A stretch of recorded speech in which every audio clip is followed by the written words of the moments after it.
Welcome back to the Name Redacted Podcast, America's most beloved podcast, the most downloaded Red Sox podcast in the world.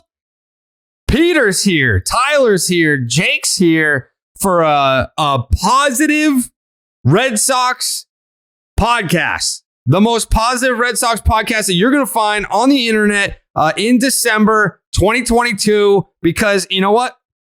I hear you.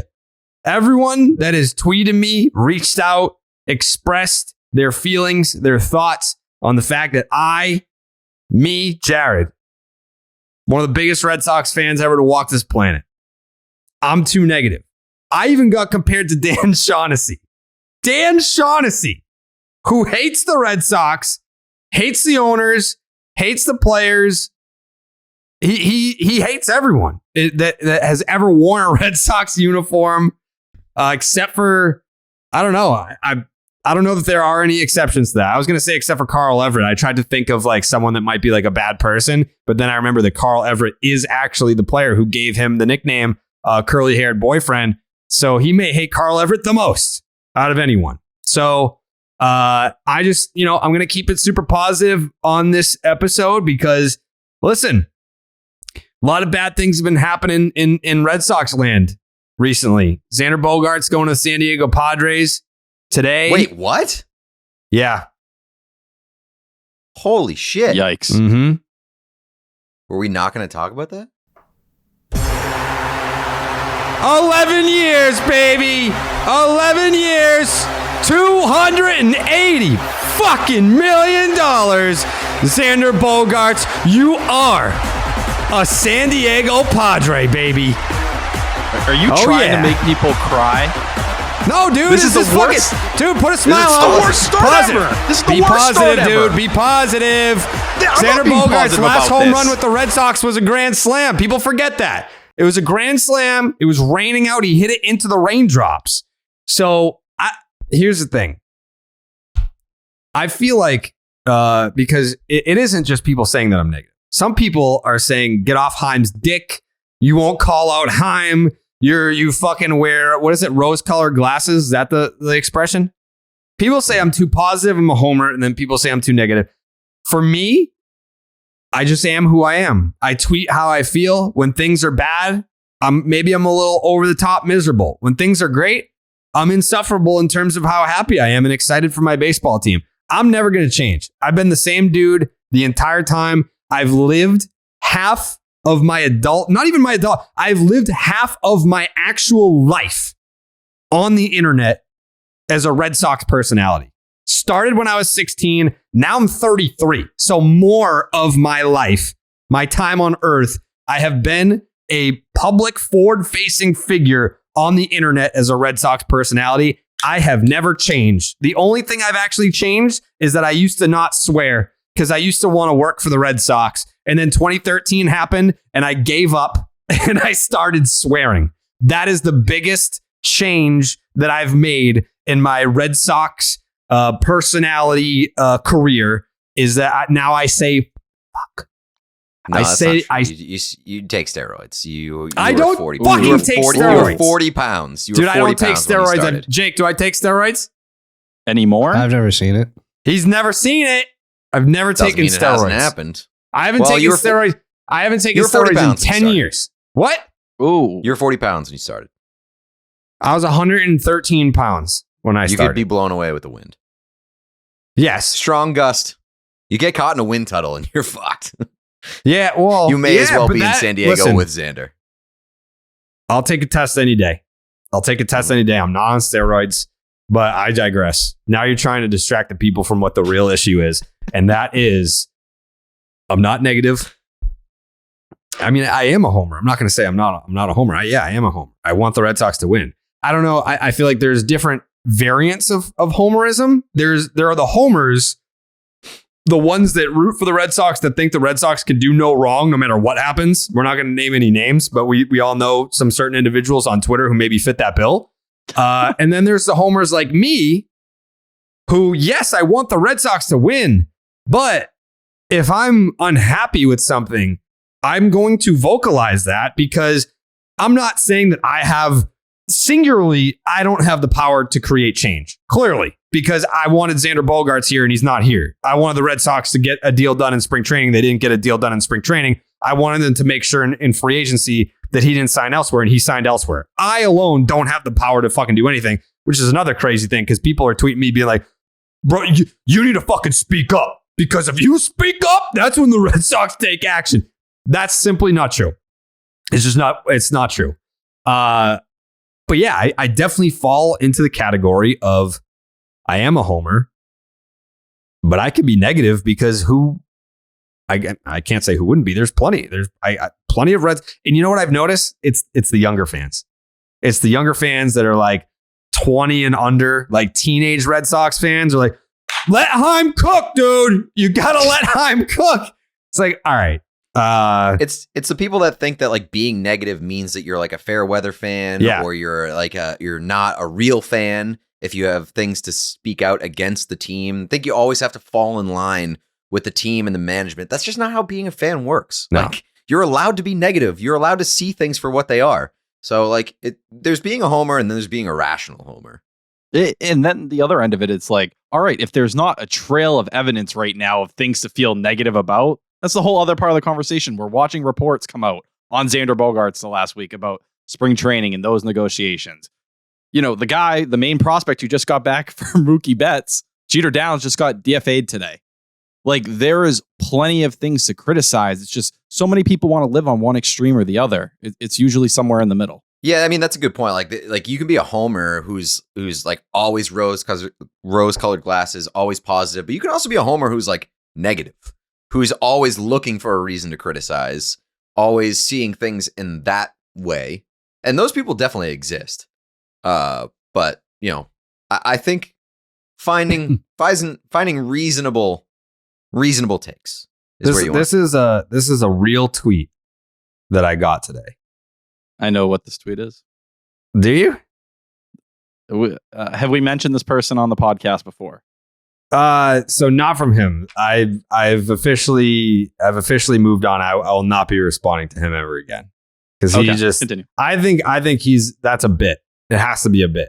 Like, all right, you can't be that positive. Like he comes off as like someone that's a fan of a different team and is playing a character of the overly positive, everything is awesome Red Sox fan. Like, there's no way that this individual is real life. You can't be. What scares me is like, I don't know if he thinks people aren't paying attention, but this person got exposed like multiple times on Twitter in like the last 3 or 4 days for like crapping on players like Kenley Jansen that weren't on the Red Sox, like shitting all over them in support of Heim a year ago when he didn't pay him. And then he comes here and then he's like, all you guys, like, watch how good Kenley Jansen. And then he's like, well, my opinion changed on that. It's like, dude, come on. I'm done. I fell for it. I fell for it too many times. That's the end. That's the end of any interactions with that individual, just because I don't believe that it's real life. This was a real tweet that I got today, not from that person. This is from Jack.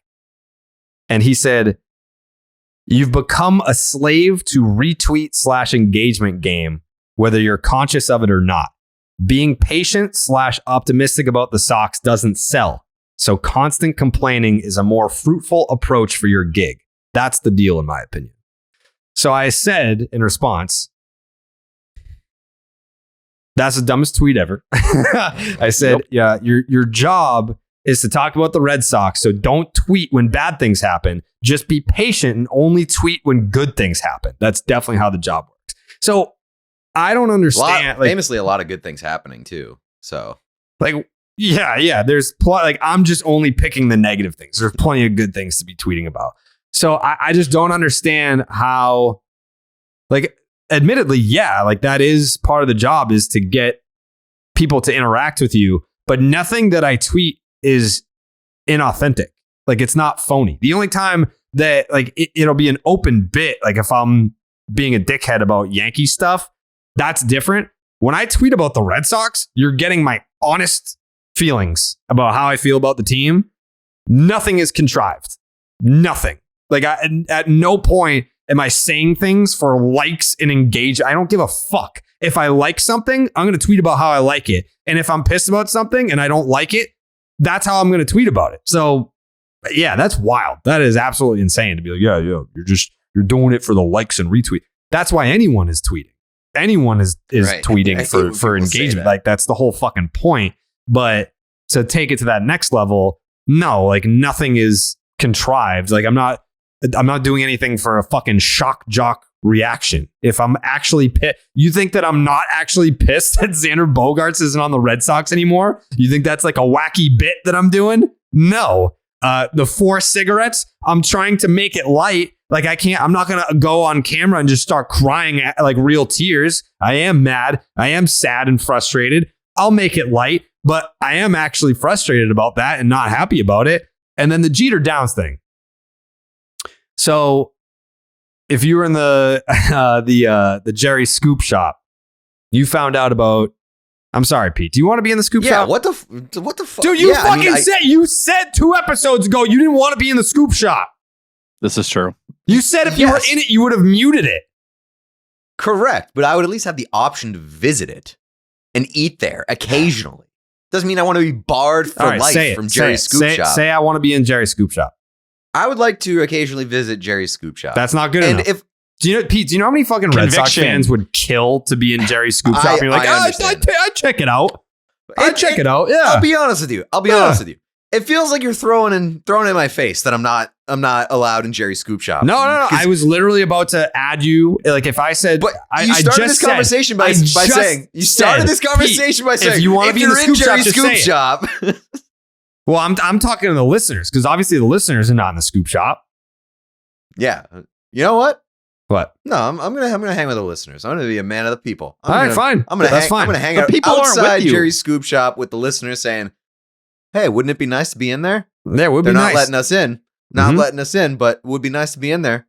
Mm-hmm. Instead, I got to find out about Jeter Downs when I log on to my goddamn computer. No. You found out about Jeter Downs when you fucking logged on to this podcast. That's what I'm saying. When I log onto my computer to get on this podcast, and you guys are talking about Jeter Downs getting DFA'd. Yeah. Big breaking news for me. Yeah, you might be the last Red Sox fan to get that. Absolutely. And I was engaging in the Mookie Betts trade discussion like with Coley on Twitter today. I just didn't know where it came from. I was like, ooh, we're talking about this again? I don't understand why, but I'm getting in the weeds. I would have automatically put you in the Scoop Shop if I didn't think that it would be an inconvenience to you. Like I can see you looking at your phone and being like, oh God, more texts about the fucking Red Sox.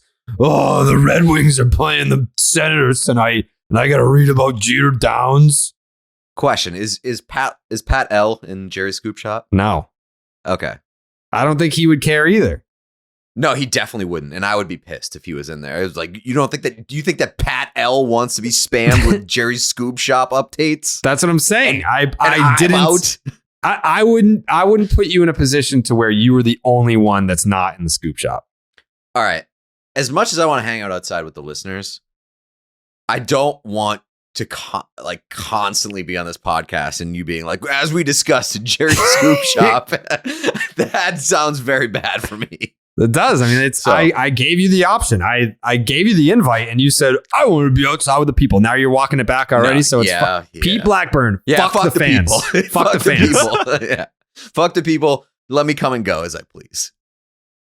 I mean, you have to engage. Like it's a membership that can be revoked. Like if you don't, like this is a very exclusive club where when I put a scoop in there, we discuss it. So if you're just watching, we're going to be like, what's up with this fucking weirdo that's jerking off in the corner? Yeah, I won't be doing that. Famously, not really in my bag of tricks. Public masturbation inside of eating establishments. But I would like to be able to wander into Jerry's Scoop Shop every once in a while and have some conversations. Okay. All right. We'll take a vote. We'll take a vote tonight. What? Yeah. Oh, yes. Yeah. Everything runs through the council in there. All right. Yeah. This is a democracy, dude. I don't have the ability to just add and subtract people. It is a full-blown democracy, how our forefathers intended. So, I mean, right now, like I said, Scoop Shop is just me, Coley, Jake, and Tyler. So it sounds like we could get a majority ruling right now. Yeah, but I think we need to take some time to think on it before we put it to a vote. I think we're going to have a discussion privately. We're going to have a private discussion. Pros and cons. Yeah, that's always what you want to hear is when you've got 3/4 of the council and they say, we would like to discuss this in private. Yeah. It's out of respect for Coley. Yeah, it is. It is. That's a good point. Thank you, Tyler. Yeah, we'll discuss it and we'll let you know. If you're not, I mean, if you're not added to the scoop Coley has a shop by phone if you want midnight, to talk then to him. there's yeah, All right, maybe cool. I'll ask Coley, but we'll discuss Got him it. on the horn. I feel like if I call poor Coley right now, like we're 16 minutes into this podcast, if I call him, it's not going to be like a, hey, should Pete be in? All right, thanks. Talk to you later. Like he's just going to fucking sit on his goddamn phone for the next 2 hours. And I don't want to do that to him because he's in the Pat's intervention group text and he knew about this podcast. When did that happen? What? Because he wasn't always in there. Like No, this he past wasn't. week, right? Yeah, I added him last week. I got a text message from an unknown number from the Pat's intervention group chat, and I was like, "Wait, what the fuck?" By process of deduction, I figured out that it was Coley, but it was confusing. Yeah, very confusing process. It was a confusing process. Yeah, Yeah, but I mean, if you were in the scoop shop, then you would have known that it was Coley. I didn't have the choice. Until You did not have a choice. Suck on it. All that to say that if you were in Jerry's scoop shop, then you knew that Jeter Downs was getting designated for assignment before the public knew. And Tyler, you were one of the privileged members of Jerry's scoop shop. What was your first reaction when you read that? I think I texted you, this is going to go over well. Mhm. I knew it was bad. Immediately knew it was bad. You knew where the narrative was going to go. And listen, we've all known, I think anyone who's followed Jeter Downs' career for the past 2 years, he's been horrendous. Like that's just the reality of the situation. Horrendous. Defensively, he made strides. Like this is what's so like that pisses me off so much about Jeter Downs is when he came here, it was like, oh, the hit tool, you never have to worry. At the very least, he's going to get out of bed and hit 280 for you. The dude became a great shortstop. Like he was supposed to be a second baseman and became a great shortstop. He just never hit a lick. Dude hit 150 or what did he hit in AAA? 197 this year. Last year wasn't any better. He hit 191. And then in the Puerto Rican League this winter, he was hitting 146 and they sent him home. That's He crazy. said, we're good. We don't want you here anymore. Yeah. That's why it drives me crazy when people are talking about like Marcelo Meyer, who like hopefully becomes a very good player. But it's extremely hard to project where guys are going to end up, especially in baseball. Like, I don't know, you guys are closer in on baseball than me, but like it feels like baseball a lot of the time, guys just fucking like forget how to play. Not to throw shade at a couple of guys that I really like. But even just looking at like when we're talking about these contracts for guys like Carlos Correa and Xander Bogaerts getting 11, 13 years, Aaron Judge, another guy. But you look at guys like Cody Bellinger and Christian Yelich, they won MVPs and then snap your finger and they're no longer MVP caliber players and they're still in the prime years of their career. How in the fuck are you going to forecast a player's productivity over a decade from now when they're not in prime years of their career? You can't do it, but that's a different discussion. We talked about that on Baseball's Dead about how, teams are doing the longer contracts to be able to give a lower average annual value, to be able to not manipulate the luxury tax, but it is smart. It is smart to be able to do that. Like if you don't want to do the, when Bauer was saying how, these shorter contracts for higher AAV, like that's the future. And then Max Scherzer got one and Justin Verlander just got one. Stuff like that. It's like, yeah, you could do that if you really want the player and you just want to absolutely smoke the average annual value so that they pick you instead of someone else for a longer term deal. Go nuts. But yeah, I know that the Jeter Downs DFA, the second I saw it, was going to create a conversation about the Mookie Betts trade. That was inevitable, whether you wanted to participate in it or not. You knew that it was coming. And I think a lot of great points were made. And Section 10 alumni, Michael Hurley, who is not known for his baseball takes. He's a football guy, but he's got Red Sox takes as well. I think he had a great tweet. I'd like to share it with you guys. There's a lot of different angles that we can tackle in terms of the Jeter Downs DFA and the Mookie Betts, whatever. But he says, Michael Hurley on Twitter, Michael F. Hurley on Twitter, friend of the program. We got to get, was he on the popsicle episode, Pete? Correct. Yeah. That was him. That was Hurley. Okay. So we need to bring him back for another popsicle episode. For anyone that doesn't know, Pete just told this story recently. Yeah. But like, there was a story about Terry Francona like passing out in bed after eating like, how many popsicles was it, Pete? I want to say it was like 24. Over 100, right? No, I want to say it was like 24 or something. 24 popsicles? I mean, that's a lot. It was like an outrageous amount of like multiple boxes. Yeah. So we tried to do a whole podcast eating however many popsicles it was that Terry Francona did. I did not make it very fun. It was difficult. It's hard. It's hard to eat that many popsicles. But Michael Hurley says, important to remember that the Red Sox couldn't even maximize the return of Mookie Betts because they stuck David Price and half of his $96 million contract into the trade. And they only overpaid Price because they had refused to pay Lester. Mistakes, compounding mistakes. So I think I tweeted something that was kind of like that, but not to the point of connecting. Why did they have to trade Price and all his money in the first place? Oh, because they didn't fucking sign John Lester, so they had to make up for that by signing David Price. Then you get stuck with David Price, and you have to trade Mookie. So what did I say? We can all agree that the Red Sox got a shit return for Mookie Betts, but keep in mind that they traded 1 year of Mookie plus half of Price's money, $48 million. To that point, Betts had said he was going to free agency no matter what. Then he signed an extension with LA. The extension makes it look worse. So obviously what I mean by that is more or less if everything happens exactly the same. The Red Sox trade Mookie Betts and David Price along with half the contract to the Dodgers. You get Verdugo, you get Downs, you get Connor Wong. But then Mookie Betts still goes to free agency and then he signs with the Mets for $365 million. Are we still talking about the return for Mookie Betts the same way? No, we're not. And I know a lot of people choose to remember history the way that it best fits their narrative. But the entire time that Mookie was here, he was dead set on going to free agency. Dead set on it. If you were going to bring back Mookie Betts to a long-term contract, you were going to have to be one of the suitors just like everybody else. He would not, was not interested in signing an extension with the Red Sox, wanted to go to free agency, kept talking about free agency. This, correct me if I'm wrong, Tyler, this was not like private rumors. Like he said this, right? Publicly? Yes, he publicly came out and said it meant something to him for the MLBPA, for him to go to free agency and hit those contract marks for all those guys. It had a special meaning to him. And he stated it multiple times. He had no problem admitting it. It all obviously changed. You go to the Dodgers and the whole world is ending around us. The conversation changes very quickly.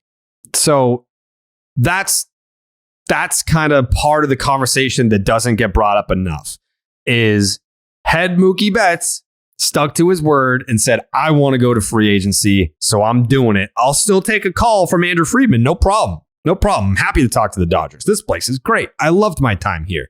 That's fine. But because the Red Sox traded Mookie Betts to the Dodgers and he'll spend the next, 14, 15 years of his career there, that's why the return looks worse. Because in our warped minds, it's we traded the rest of Mookie Betts' career to the Dodgers in exchange for Verdugo and Downs and Wong. And that's just not really the case. Yeah, but to be fair, like that's been twisted. The intent to go to free agency has been twisted by some people as Mookie Betts hated Boston and was never going to stay. Like that has become the narrative. And I think that people are trying to make themselves feel better and make themselves like justify the trade by saying like he was never going to stay here anyway. And that's not true. I think and then you connect it. Yeah, and then you connect it with the Jim Rice stuff, right? Saying, well, Mookie did want to be here. I think he just looked at it. He was like, I like Boston. it doesn't have to be Boston. It's just who is going to pay the bill, who is going to give me the bag that I'm looking for here. You're right. There's a difference between saying I hate Boston and saying I'm not going to take a hometown discount. And I think where the Red Sox were, don't get me wrong, they didn't want to meet the middle of that contract. I do believe that. But I think they also looked and said, we can't risk letting Mookie Betts go when we have gone so far over the luxury tax. Our farm system ranks 28th, according to Baseball America. If we let our most valuable asset leave without anything in return, we might be entering a rebuild of 3 to 5 years, which they said at the time they weren't interested in going in. They wanted to get flexible with the hopes of getting Price and these things off so that they could kind of take a step back for a year and then take a step forward really quickly. Yeah. If you're trading just Mookie Betts, like if the whole offloading, well, first of all, you wouldn't be trading Mookie Betts anyway if it weren't for luxury tax purposes and having to offload David Price. But let's just say for the sake of argument, you felt like you couldn't sign Mookie, so you were going to trade him to replenish a shitty farm system. Take the Price contract out of it. Could you have gotten a Dustin May or a Gavin Lux or something juicier than what you ended up getting? Yeah, probably. But then if you're the Dodgers, you're probably looking at it saying, if we don't have the guarantee of extending Mookie Betts, do we part with top prospects for 1 year of Mookie? Because you don't know. Like you're reading the same quotes that all the fans are hearing. I'm going to free agency. I want to do that. So I don't know. Didn't they have the guarantee? Because he signed the extension immediately, correct? No, it was I thought a couple months later. It was as COVID, like once we were kind of in the thick of it. What was it? Was it May or was it before that? Yeah, it could have been. Yeah, that makes more sense because I remember where I was. June 10th. Yeah, or that makes more sense. July 22nd. Excuse me. Okay. Yeah, that makes way more sense. I remember where I was and I wasn't home from New York yet during when Mookie Betts got traded. I was out to dinner and left the other person with the bill. Just sprinted out of there. I already had the blog written. I wrote the Mookie Betts trade blog in Miami when we were there for the Super Bowl. I was back in New York by the time the trade actually happened. Was at dinner, said, fuck, I gotta go. You got this. Left. And then the time of the trade, or the time of the extension, I was in Saugus.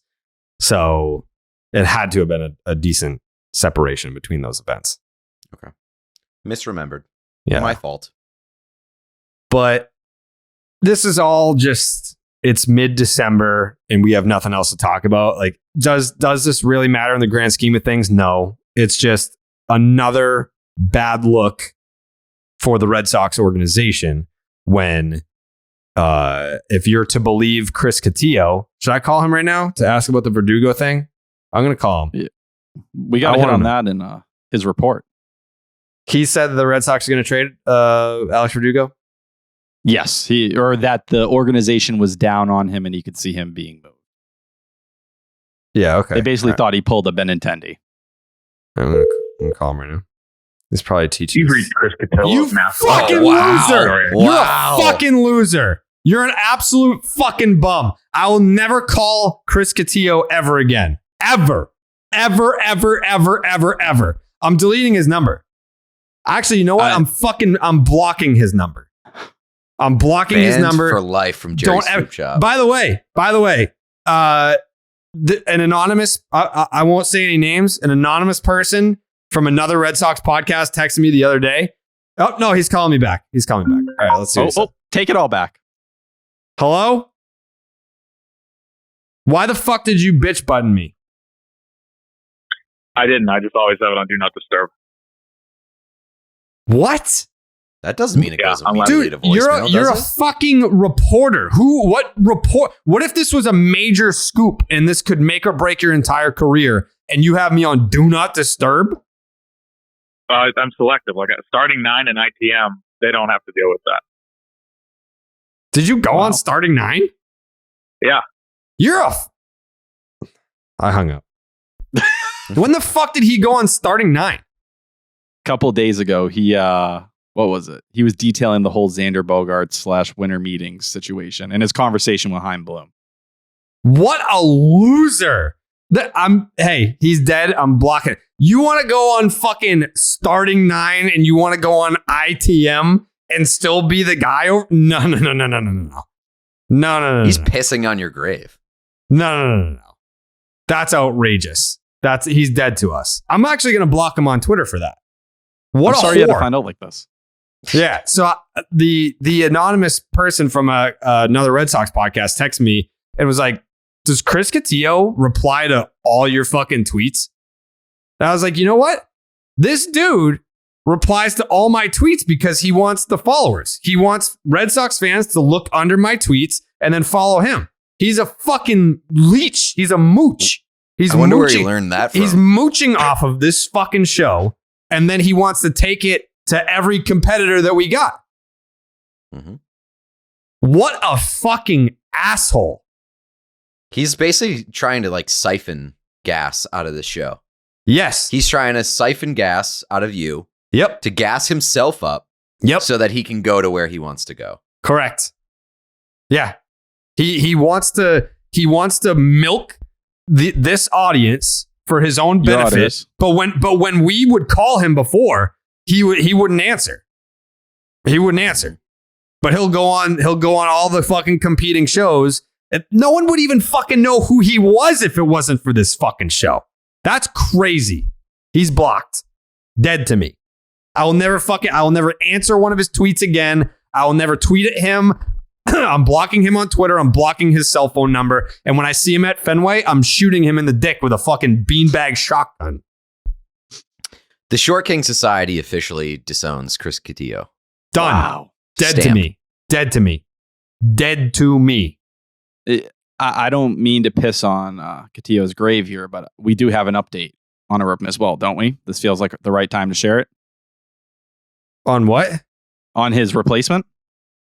Oh, yes. So I had DM'd Chad Jennings during the winter meetings, and he got back to me and was like, I read it in the middle of chaos at the winter meetings. So here's my number. And I think he thought that I want him on as just like a one-time guest when the role that has opened up is you have to be on call for the show. Like it's 24/7, it's 365. And when we call you got to be ready to roll. That's the role of the Red Sox beat reporter of the show. And I cannot believe that we ever gave that role to such a rat piece of shit like Chris Cotillo. We made that guy. If he goes to Fenway, you know how many people are coming up and pronouncing his name Cotillo? People don't even know how his name is really pronounced. The Mexican time, no one knows about Mass Live. They're like, yeah, Chris Cotillo, Mass Live, or Mexican Times. Why is that? Because he fucking leached and mooched his way into relevancy by using this show and then tried to parlay that into fucking appearances on ITM and fucking starting 9. Which, by the way, I love Carl. I don't know Jake Area. I don't know him, but I still love Carl. But what a fucking slap in the face to be our guy and then go on that show. That's fucking absolutely bananas. Especially when you're not a national guy. You're a Red Sox guy. Like the Red Sox are your bread and butter here. And you want to make enemies out of us? Bad business decision. Brutal business decision. Dead to me. Blocked. It's like you offered him a can of gas and he was like, no, I don't need it. And then came, siphoned and stole your gas in the middle of the night, drove to a different location, was like, what do you mean? I got my own gas. Yep. I mean, it's definitely way worse. Whatever you just described, like it was way worse. Way worse. Okay, so he siphoned our gas and then he pissed in the tank. Yep. Way worse. And he took a shit on the windshield. It's like you look like you're going to get emotional. I just don't know what length I want to go to with my comparison. Go as far as you possibly can. It's like if I were a father and I'm giving you permission to date my daughter. And then you're like, thank you, sir. And then you go and fuck my wife. Oh my God. That's what he just did. So Chris Cotillo fucked your wife. Yes. Well, no. What's your wife in this situation? It's the tier of betrayal. The audacity to do that. Jerry Carrabis. I mean, I didn't enjoy it. That's fair. That is an important element of that. 100%. So, yeah, I wish him the worst. I will not take the high road. He can go fuck himself. He can absolutely go fuck himself forever. I don't understand. A week ago, like I was speaking to him on Twitter, and he told me like he was going to start answering the phone, that this wasn't going to be a thing anymore. Yeah, he's answering the phone from everybody. Whoever calls. It's just a problem with us.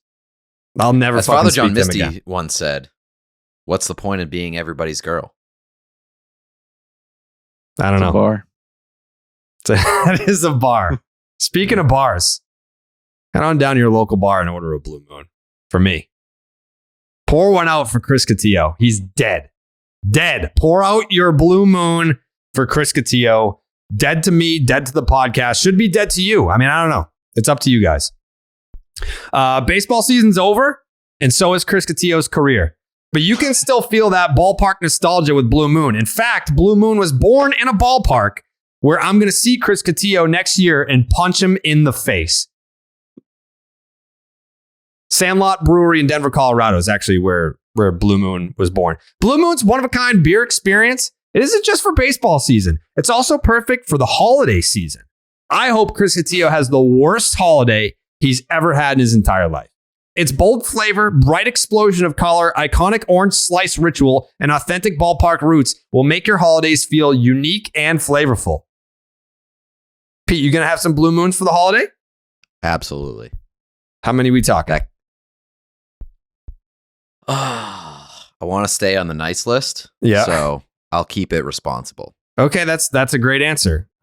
Just sidebar here. I invited Pete to live in my house. He said no. I wasn't even going to charge him money. He said no. Plenty of Blue Moons at my house. He said no. From its refreshing flavor, I'm just getting betrayed by every fucking friend that I have.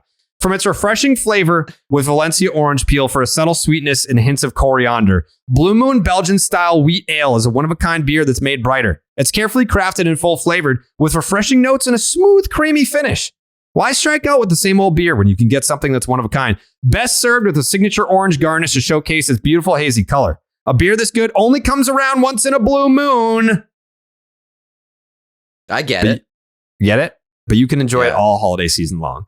Enter for a chance to win an exclusive Blue Moon paper shoot camera to immortalize those unforgettable holiday moments. Make your holidays brighter than ever with Blue Moon. Get Blue Moon delivered and enter to win an exclusive paper shoot camera at get.bluemoonbeer.com/Jared. That is get.bluemoonbeer.com/Jared. Blue Moon, made brighter. Celebrate responsibly. Blue Moon Brewing Company, Golden, Colorado Ale. I'm so flustered because of all the betrayal in my life. No purchase necessary. Open to legal residents of 50 USDC. 21 plus only. Begins November 1st, 2022 and ends December 31st, 2022. That's my move-in date to the new house. Includes 4 entry periods. For rules, visit bluemoonholiday.com. Void where prohibited. Message and data rates may apply. So go ahead, Tyler. I don't mean to drag out this Cotillo thing any longer, but immediately after hanging up the phone with you, he took a picture of the ice cream machine at Fenway with a sad face, unplugged for the long, cold winter. Some fan asked, "Hey, plug that shit in and get me the Dansby contract details." He said, "Don't cover the Braves. Sorry." This is what he's doing when he gets off the phone. He's sitting by the ice cream machine and choosing not to work. I fucking hate him. I hate him. I can't believe that he would do this. Actually, no, I can, because he's a piece of shit. He's a little clout chasing piece of shit. And that's why hopefully it works out with Chad Jennings. We love Chad Jennings. Big Chad Jennings podcast. Whether he accepts the role or not, he's still my favorite. And you know what? I think I can prove that. I think I've actually tweeted that out before. That I love Chad Jennings. So this isn't just me saying, "Oh, I would love to have Chad Jennings come on the podcast." I'm going to look it up right now. It was probably a couple of years back, maybe 2019, maybe 2020. I've tagged him so many times. Oh, here it is. November 19th, 2020. I have a take. Chad Jennings is the most underrated Red Sox writer in this market. He's very, very good, and more fans should be checking out his stuff. I don't know why we ever had Cotillo on this fucking show. I've never said a positive thing about his work ever. I don't know where that came from. So he's out. He's dead. Chad Jennings, he's the next guy. Hopefully, if he so chooses. Is that a dog, Pete? Sure is. Shut up! Wow. Behaved. Yeah, it works. Dude, why are you so angry, dude? No, it's just the way that you gotta. It's effective. Clearly, Yeah, bullying works. it definitely works. But yeah, the Masataka Yoshida press conference was today. I don't know that there was much that came out of that outside of his interpreter is ass. Oh, fire him. Fire him today. Scott Boras was ready to smack this dude. Speaking of Scott Boras, Mm-hmm. does that guy just like hole up in his evil lair for like 10 months a year and just think of weird one-liners that he can spew in like the 2 months of baseball offseason? Dude, he was dropping like these weird Zoom lines today. Like all of this shit is written. He's been doing that all offseason. The winter meetings. He thinks that he's like a fucking like stand-up comedian now. Dude, he has the timing and everything. Like he'll say these things and like wait for the whole like media circle to kind of like laugh at him and give him his credit. I will say, weird. I hated his Xander Bogarts line, the so-so line, but dude, that had layers to it. I can't even hate on it. It had layers.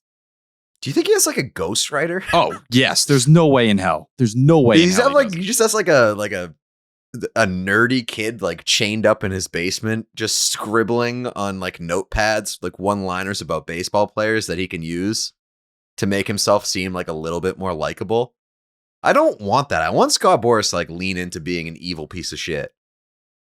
I think that is Scott Boras though. He wants to do it in that it's like the smoothness to it. You know what I mean? Like he feels like he's a level above. It's like a little Joker-esque, in my opinion. Like, it is. You're not wrong. The Joker isn't going to just come out and punch you in the face. There's going to be kind of an elaborate little, he's going to play with your mind a little bit, make you laugh, maybe make you smile even, and then he's going to kick you straight in the dick and make you want to cry. All right, you might have just sold me on this. That was a pretty good sell. Hire me, Scott.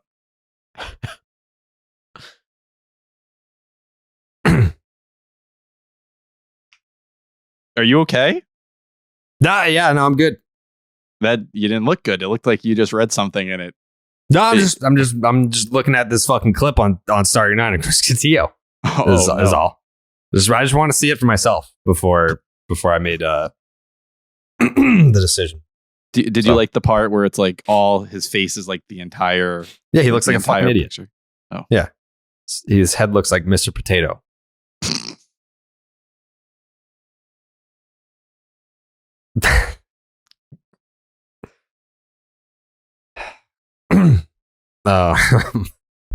Jake's takes. I just feel like even we were talking about the Chad Jennings before we got on the air, but the way that the seriousness and the level of respect that he has, even the way he answered your question, already is just blowing Cotillo out of the water. Mm-hmm. Yeah, no, Chad Jennings is a respect guy. He's honorable. He's taking a lot of care. He's a father. Yeah. In this He's a father. relationship. No one will ever have sex with Chris Cotillo. Ever, ever, ever, ever, ever, ever, ever, ever, ever. Does he have game? Is Cotillo out here shooting a shot at people? Nope.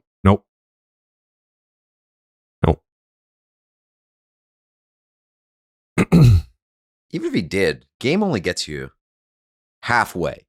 You gotta show some respect, and you have to nurture and care for a relationship. It's a lot like a plant. You need to water it. You need to give it sunlight. Cotillo just completely neglected us. He pissed in our plant. And then pissed in the pot. Yep. And then expected the plant to keep growing. Guess what? That's not how it works. Not how it the works. plant dies, and then you have to throw it out. Yeah, we're dead. No, he's dead. Oh, He's dead. He pissed Yeah. on us, though.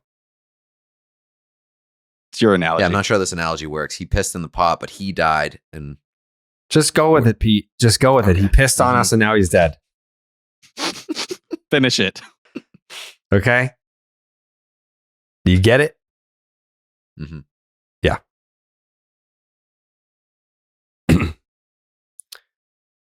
So, Yoshida.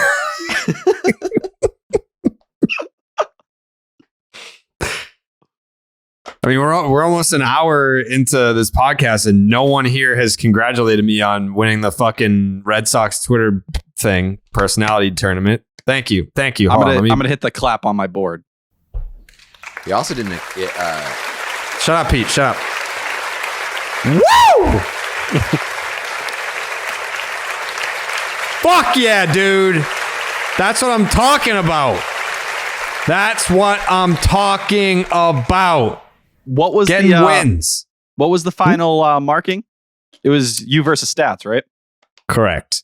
And I used the video of Shawn Michaels versus Ric Flair at WrestleMania, where before he kicks him in the face to get the 1, 2, 3, he says, "I'm sorry. I love you." And then he kicks him in the face and pins him. That's how I felt. It was about respect, me versus stats. I think it was just there was no correct answer. Stats is great. Still want to do that idea that I had of people DMing or emailing questions and then Stats answers them, but we just change his responses to like a robot's voice. Yep. I would still do that. What the fuck did Tyler just do? What did you just do? Oh, Nope, God. can't hear you. Jesus Christ, man. Nope. I don't know what you did. Figure it out. Figure it out. Don't pout. Figure it out.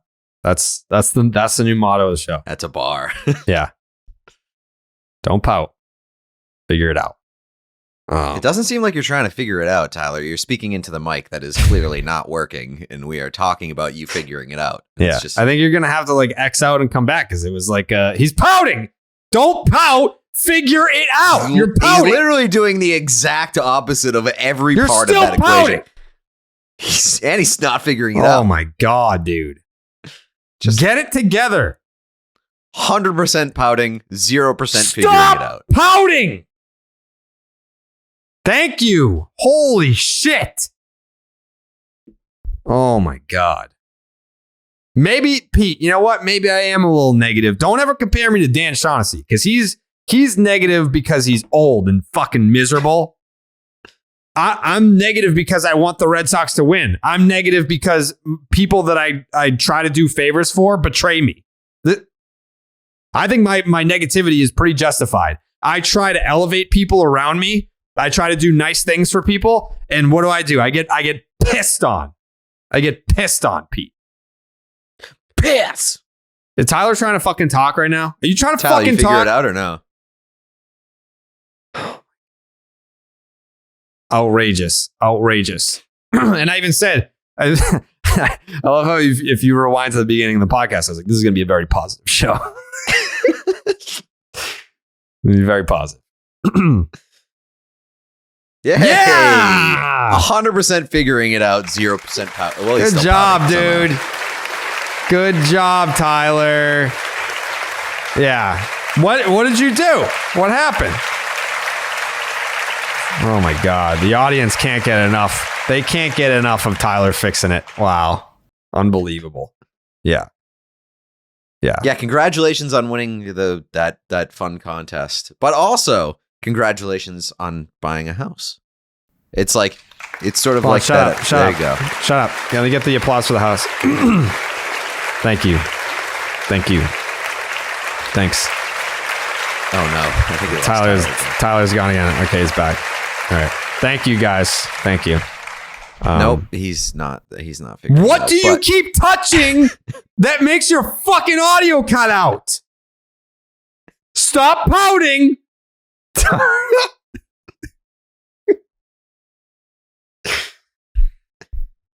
Oh man. I just want the Red Sox to win. That's it. The house thing was like when you know somebody who like just keeps mentioning that it's like their birthday. Uh-huh.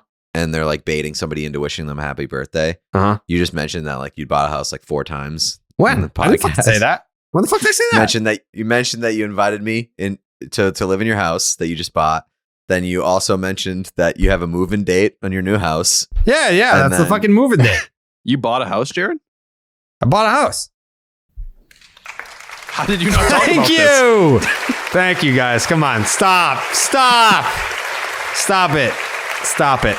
Thank you. I know. Thanks.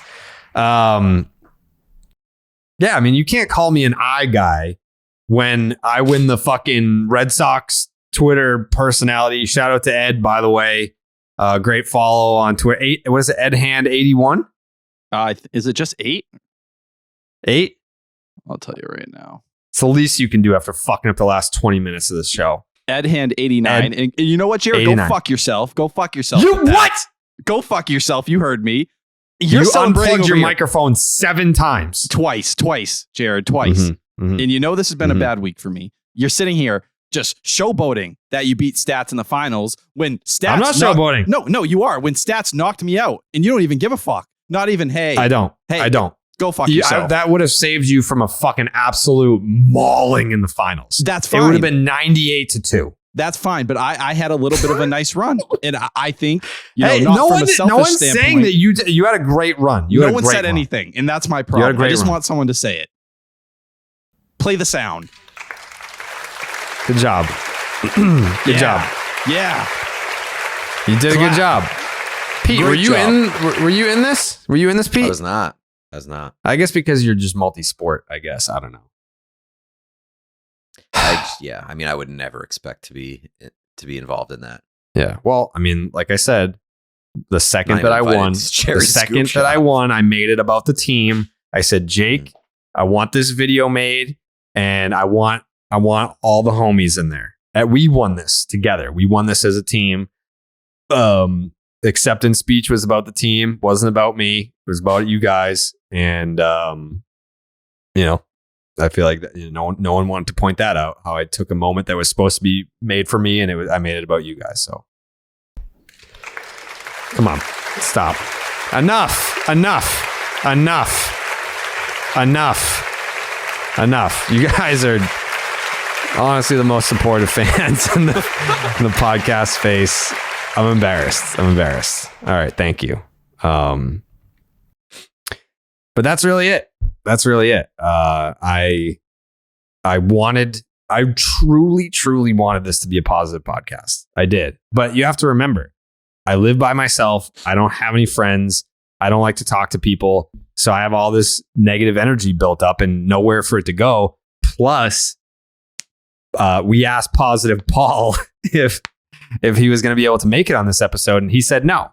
So I knew right off the bat that despite how positive I truly wanted to be on this episode, if there's no Positive Paul in the mix, then there's no guarantee that was ever going to happen. Tyler, I swear to fucking God, dude. What the fuck are you doing?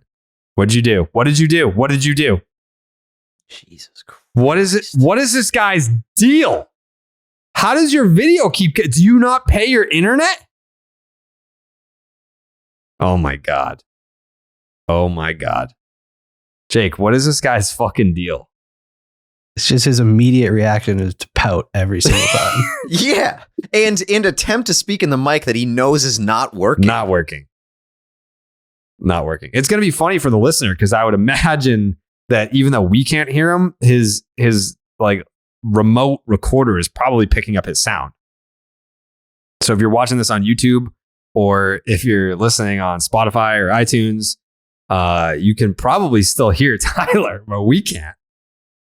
Yeah, Tyler? if you look at like your recording, is it still registering? Oh yeah, I started crying. It was a bad look. What are you touching that's making that happen? You're fucking Captain Clicky over there. Every single podcast is you're always doing something over there. And there's never any like, hey, like I researched this and I found this fucking thing. Like, what are you clicking on over there? Just mystery browsing. Yeah. What are you doing? I'm surfing the web. But what, for what? He's doing his Christmas shopping. I'm clicking through stat pages usually, or getting things up in case we're going a certain direction. I'm predicting the next path we go. Okay. All right. So you're trying to see if I'm tipping pitches. That's it. Okay. Last night I watched a documentary on Yellowstone. If Yellowstone has a massive volcanic eruption, which they say probably won't happen for another 10,000 years, the entire continental United States will be covered in ash, except for the most southern point of Florida. Did you know that, Pete? Did not. And yeah, if that happens, why the fuck would we want the southern point of Florida? Just take it all. Yeah, I feel the same way. I don't know. I think we would be fucked because the ash would cover like all the crops and like kill all the plants. So we would have to get all of our food resources from outside the United States. And everyone would be like, wait a second, why would we give them food? Well, we can just like watch them die and then we can be the superpower in the world. Yeah, so I think we'd be fucked. Wait, absolutely not. No, but this isn't even that big of a deal if you think about it, because like when the dinosaur thing happened and that rock came down, like, and all the ash went everywhere, like that was the whole world it covered. This is just where we are. Well, we'd be dead, Tyler. Sure. We don't want that. Immediately? No, I think we would probably die the most slow, painful death imaginable. You're not going to be able to get like a plane in the sky to like get out of the country. Like you're just, it's gonna be a real bad time. And I think, and people would turn on each other so fast, fast. Well, COVID like gave us the beginnings of that, where people were like already fighting for their lives in the supermarket, right? Yeah. Also, the global temperature would decrease 10 degrees, which would tell me you fucked up the microphone again, Tyler. He absolutely did. You did. What are you touching? What is loose that you keep touching? now, because his microphone doesn't work, he's just throwing his hands up like he's a mascot. He can't speak. He can only communicate in erratic and human movements. Yeah. It's very good for podcasts. Yeah. A fucking mime. Oh boy. Famously, hand gestures rank near the top of Spotify's most listened to shows this year. Yeah. You're now listening to the Shadow Puppet Podcast, hosted by Tyler Milliken. The dulcet tones of being in a glass case of emotion. I don't know where he just left. Anyways, I don't know how much you guys read into this. I personally don't care, but people were making a big deal about the fact that Xander Bogaerts has not posted like a goodbye, thank you, something to Red Sox fans. I think no. I think it's coming. Made. Yeah, right. He's probably having it like made as we speak. I mean, on your Instagram, it's like a lot of those guys type that shit up. But I still think, A, I think it's coming. And B, let's just call a spade here. Xander's probably still upset that he's not with the Red Sox right now. Like, of course, you're happy that you're going to a contender. You're happy you just got a ton of money. You know that the entire rest of your baseball career is set in stone. Like, you're good forever. Like, this is the last contract that you're ever going to get. You're set. Like, Jake, there has to be some comfort and some happiness in that. What? You just dropped off for a little bit, at least on my end. Really? I'm not moving again. Was that just me?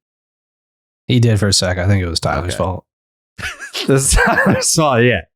But if you're Xander, you're the rest of your career is set in stone. You're good. You have your money. You have your contract. You have your years. You're with a team that clearly cares a lot about winning. They're spending a fuck ton of money. This is not like they're just going for it in a short window of span. So there's plenty for Xander Bogaerts to be happy about.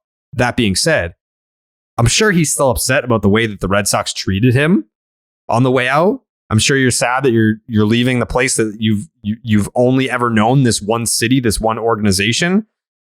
I think that that's a lot to put into words, and maybe, the guy just needs some time to articulate that. I don't think there's anything wrong with that. I think if we get to, spring training and Xander still hasn't said anything, then I'd be like, oh, that's a little weird. But yeah, I would imagine Xander is going to say something. But I did see a lot of Twitter chatter from people saying, like, what the fuck? Like, where is Xander's goodbye post?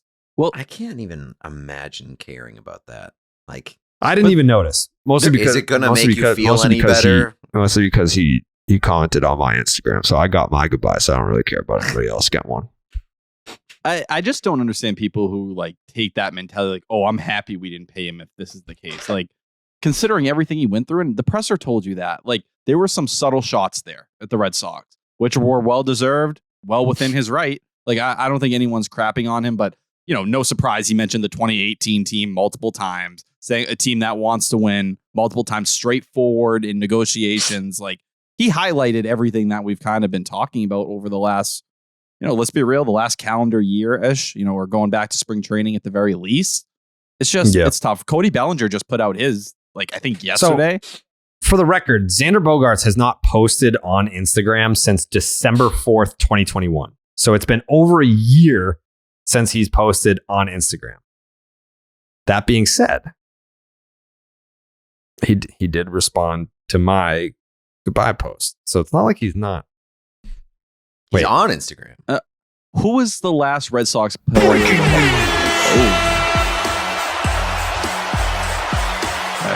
This is probably a lie. This is probably a lie. John Heyman just tweeted that the Devers extension is the top. Actually, this terrifies me. The Devers extension is the top Red Sox priority. Xander was the Red Sox top priority. Xander Bogaerts was the Red Sox top priority, which reminds me, I forgot about this tweet from Alex Spear. I know we're all over the place right now, but whatever. It all kind of ties together. Alex Spear tweeted an hour ago. We're recording. What the fuck day is it? Today's what? Thursday? Yes. Thursday night at 6:30.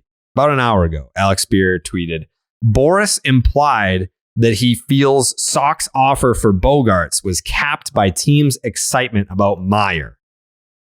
And about an hour before that, John Heyman tweeted, Red Sox appear to be seriously considering star free agent Dansby Swanson now. Would allow them to keep Story at second base. Swanson's in very good shape. Cubs, Dodgers, Braves, and others interested. So I basically said, first to the Dansby report. And I know that people were like, oh, consider the source, blah, blah, blah. He, Boris, this and that. Dansby Swanson is not a Boris client. So that's why I didn't go the consider the source route there. I said, I would very much like this if the price was right. What scares me is the shortstop market is out of control. So I'm not down to give Dansby an outrageous contract just because of what Xander and Correa got. Although I don't think we have to worry about the Red Sox overpaying.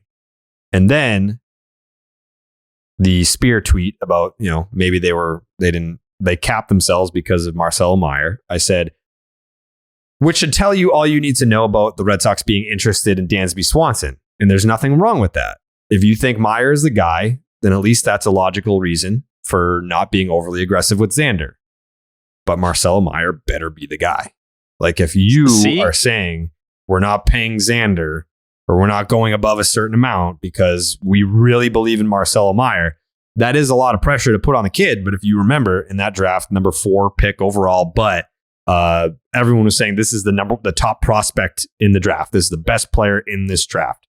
So you look around, Dansby Swanson, first round, first overall. Carlos Correa, first round, first overall. A lot of the, best player in the draft, shortstop guys, they've panned out. A lot of the pitchers, first round, first overall, some hit. Steven Strasburg, some don't. I'm not going to throw shade at Mark Capella. He's my boy. He's great comeback story. But first round, first overall, people expected much more than what ended up happening.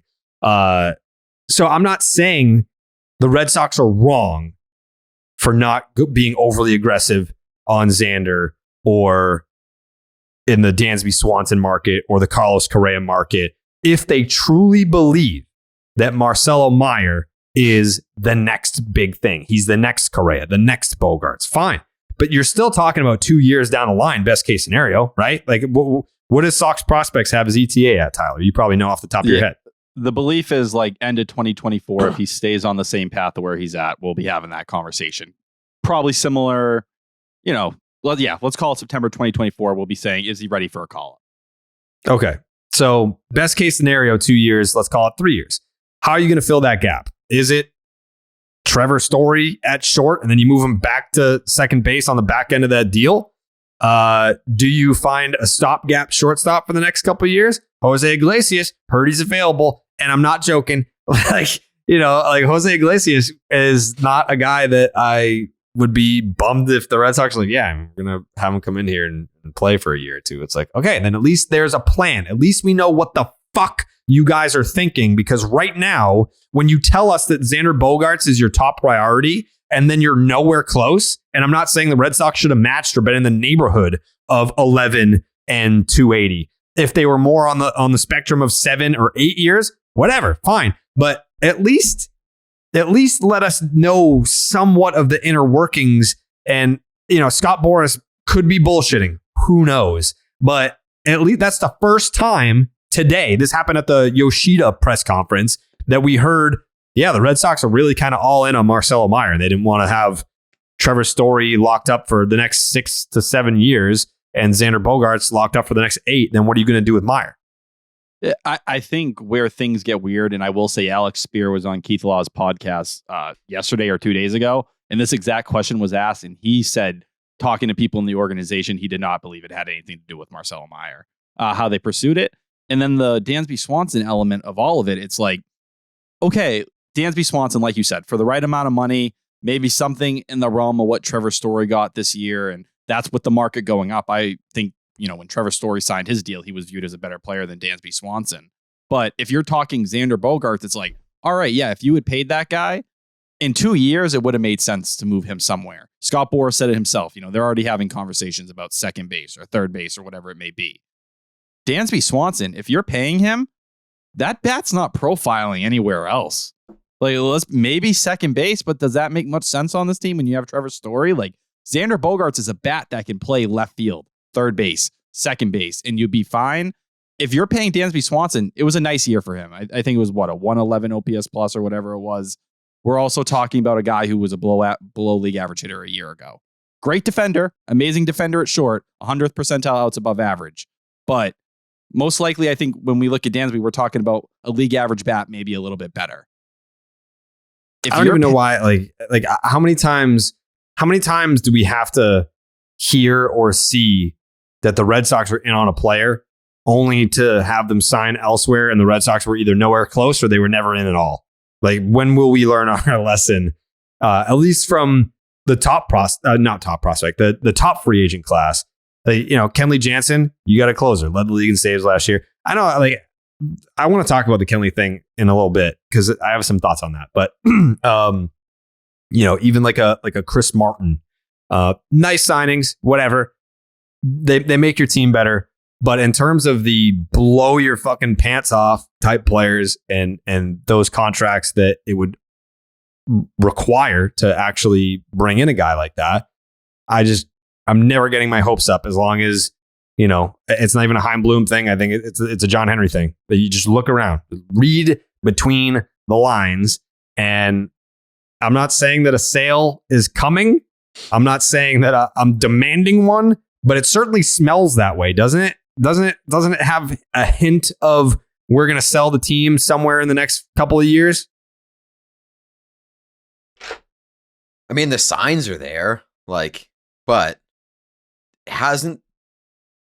it sounds like a stupid question because the group is Fenway Sports Group, but hasn't this team and Fenway been the lifeblood of that group? Your Fenway. What happens when you Fenway Sports Group? That's what I'm saying. So what happens when you take that away? This is their cash cow.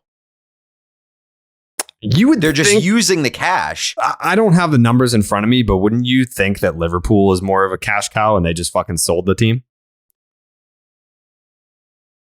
They sold Liverpool? Mm-hmm. I didn't even know that they sold Liverpool. They sold it? Mm-hmm. Right? It's up for sale. Well, they're selling, right? Yeah. I thought that they sold it, but if they're selling, it's the same. I mean, if the intent, I don't care if they completed it, just knowing the intent is there, I would say, or I would venture to guess that Liverpool is much more profitable than owning the Red Sox. I don't think so. Probably not. Really? I mean, I'm not a financial guy, but Liverpool is a global brand. Correct. Like the brand is way bigger, but I don't think that they're churning out as much money and much profit. Like they don't own. I don't know if they own the Liverpool stadium. Oh. Like they own the club. They own Fenway, and Fenway is what prints them money. Yeah. Like that's probably the most profitable asset that they own. And I think that so it's like owning the Revolution, but you don't own Gillette. Correct. Yeah. Like the Revolution might make you some money, but like they're paying a lot of the Liverpool players a ton of money. So like the reason that they're probably selling Liverpool is because they're not super profitable. I know like Fenway is what helped them buy Liverpool in the first place. Probably. Yeah, that makes a lot of sense. Just looking at the numbers here, Liverpool has a $4.45 billion evaluation. This was in May. This is all from Forbes. Fenway's at 3.9, or the Red Sox, I should say. So yeah, that's the difference. And with Liverpool, I believe the rumor is the reason they're trying to get out is because they don't believe it'll be better than it is right now. They think this is the peak of the value for that spot. I don't know anything about soccer or anything like that, but they think Liverpool's basically peaking. Huh. That's just like that. I mean, we already knew this, but they're selling Liverpool right now because it's at the peak of value. So they view all of this as just business. And at the end of the day, we all know that it's a business. But does that make anybody feel better that they're like, as soon as we can't make any more money than this, we're out? Like, yeah. Well, so I'm going to play devil's advocate here. And as upset as I am about how I truly feel that because I was even told in the last week, because I was poking around. I was told that John Henry is still as invested as he's ever been, which is not true. Because if you were, you'd be here, you'd be around. Like if you were as invested and committed to winning as you've ever been, you would be around. And I'm not even going to go down to the next level in terms of like spending. If you were as committed as ever, look at what Steve Cohen's doing. They have a $300 payroll with the luxury tax bringing it up to a check of $400 fucking million. That's an owner that has never been more committed than ever to winning. Is John Henry doing that? No. But again, I'm not saying like that's reckless. If you cared that much about winning, right, all the power to you. I respect you. Godspeed. That's fucking awesome for Mets fans. But I get it when owners are like, "Hey, this is a business. We still have to turn a profit here. And if we spend $400 million, are we turning a profit? Probably not. But at what cost?" So he's a good businessman. Spending recklessly is not good business. I understand that part of it. What really bothers me is that like the reports that came out last week saying like he's as invested as he's ever been. He really still cares about this team. So why is it going through the media? Why isn't he fucking telling us himself? It is the least that the ownership can do is present themselves and say what they want to say and like say the message that they're trying to convey personally. Yeah. That's all they have to do. And like there's like these constant complaints that like people are saying that they don't care. It's not true. Then tell us, show us that you care. It's not asking a lot. It's really not. Especially like how it used to be. John Henry, Tom Warner, they would show up in spring training. And you know how like when everyone first reports and they sit on that bench in front of everyone and they hold court, they would at least do that. I think the bare minimum is that. Like twice a year. You show up in spring training, you sit on that fucking bench. Once a year. Once a year. Once a year would be great because right now it's 0 times a year over the last 4 years. But the 2 times that I would love to hear from John Henry, Tom Warner, sit on the bench in spring training, talk about everything that just happened, talk about what's about to happen this year, and then the post-mortem press conference, which is held every year with whoever the fucking GM is at the time. We've had many over the past, or during the John Henry era in Boston. You have the GM there, you have Sam Kennedy there, and then you have the owners there. Like, you should be there for that at the very least. Make yourself available once.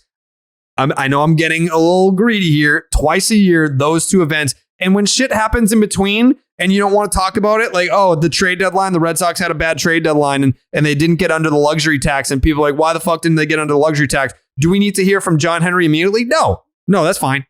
We don't have to hear from you right now. Like, if you want to wait until the end of the year and then you can do a whole year addressing certain issues, fine. Twice a year. I'll even take one, but those are the two. Twice a year, show up. And you don't even, it's not even about taking questions. Even if you just want to sit there and not take questions. and say, I know you've been on a Harry Potter kick recently, but doesn't like John Henry have a little bit of like Voldemort feel to him where it's like he's like missing and mysterious for like 4 to 5 years. And then he reemerges. It's like a little bit creepy, a little bit unsettling. And then he disappears for another 4 years. Mm-hmm. And you're like, that guy's like, what is he like? It has to take 4 years to gather strength. Yeah. And find enough like lifeblood to make one more public appearance. I'm just really sick of being told that they care by people other than them.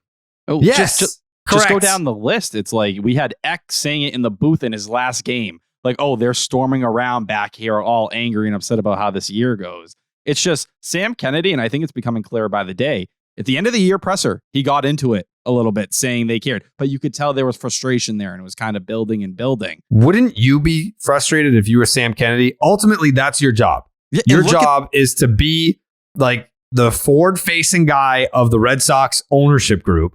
He's the president and CEO of the team. He is in the role of what Larry Lucchino had. And before, when it was the ownership group, it was John, Tom, and Larry. And Larry would kind of be the guy that he was the one that called the Yankees the evil empire. He was the mouthpiece.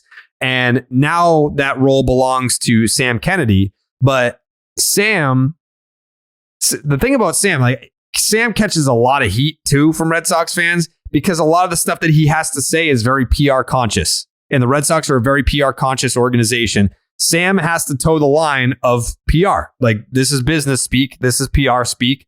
But you have to realize Sam is from Brookline.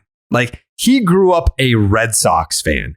This dude, it's his job. It's his career. But the Red Sox, that fucking means something in here.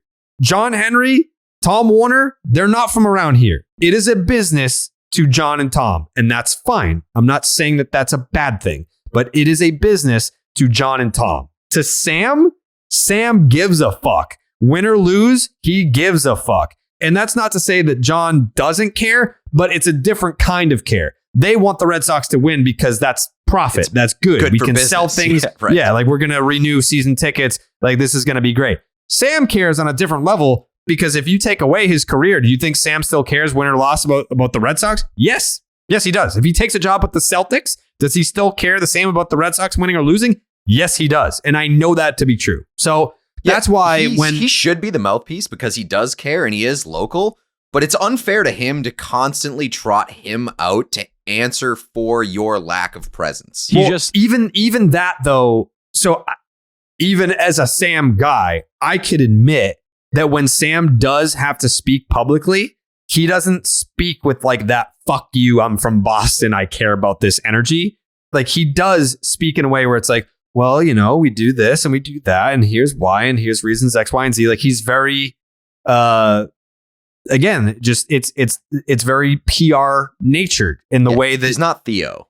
If I told you that Sam was from, I don't know, Dallas, Texas, and he had the same job and he spoke the same way, you'd be like, this guy's fucking phony. Like, the way that you're talking, like, you don't give a fuck. But he's from here. So when I know that he cares more than his job allows him to unveil. Like, he has to pump the brakes on when he's publicly speaking on behalf of the Red Sox. You're the president and CEO. I just wish, and maybe, you know what? Maybe I'll ask him to come on the podcast. Maybe I'll bring this point up about how it would go a long way with this fan base, especially during times like this, if Sam were allowed to inject a little truth serum of like how you really feel. If you're disappointed with the way, and I know that like it's such a weird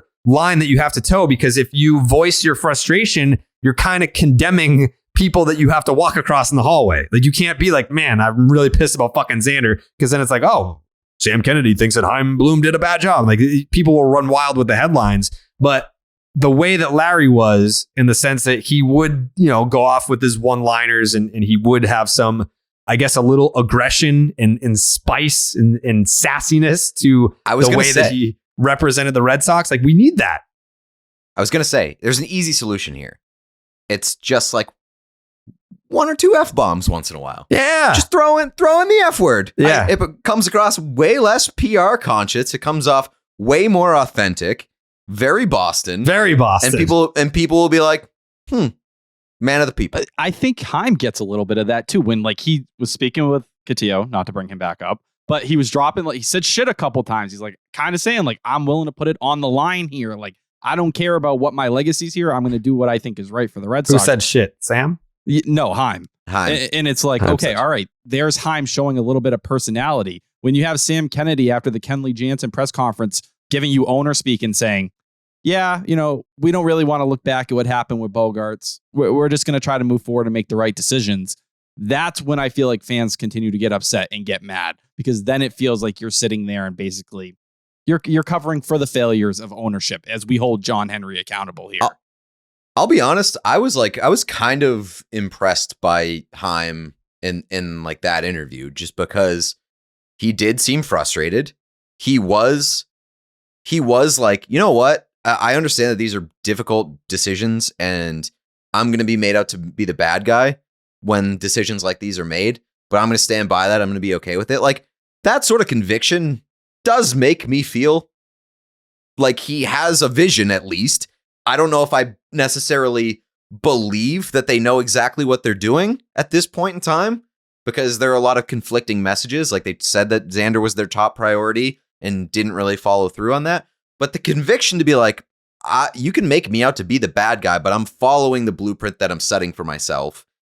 That makes me feel a little bit better. It's just a tiny little bit. It's that conviction instead of Sam Kennedy. And it's like, I don't know if it's a habit or what, but it's like, I hope he uses the word hope with all these extension talks. And it's just like, when you are where the Red Sox are right now, and we're sitting here saying, we hope we get Xander done. We hope Rafael Devers is going to be here.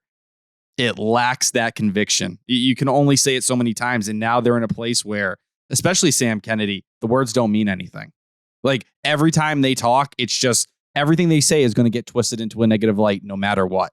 There's nothing of substance in their words anymore. And that's a hard spot to be when the fan base is sitting there and asking for answers, because it just feels like whatever John Henry, whatever is not going to get him in trouble with his bosses or walk the line they want to walk, he's going to repeat. There should be zero trust right now. Zero trust in what they say. Correct. It's been a whole lot of smoke, and they're blowing smoke, and there's been a lot of damage control. There should be no trust in what they say. Correct. I don't like, again, I have said this a couple of times in the last week. It's only mid-December. There's still a lot of offseason left. There was a report about the Red Sox were super active in the trade market. If the Red Sox pull off this unlikely, unforeseen blockbuster trade, and everyone's like, all right, fuck yeah, like this at least shows that we're going to be in contention for a winning record next year, I think a lot of people's tones will change. But we've heard that Xander was the top priority. They did not sign Xander. We're now hearing that Rafael Devers is the top priority, his extension. Right now, we don't have an extension. And if I'm Rafael Devers personally, I don't think I'm signing one. And it's not because the team sucks and because of what happened with Xander. I think it's you look at the market and you see these outrageous deals that top players are getting, and you say, I'm a top player. Someone's going to give me an outrageous deal. Why would I take anything less to stay here? So again, it's more just I keep hearing things and they get me excited. They get me.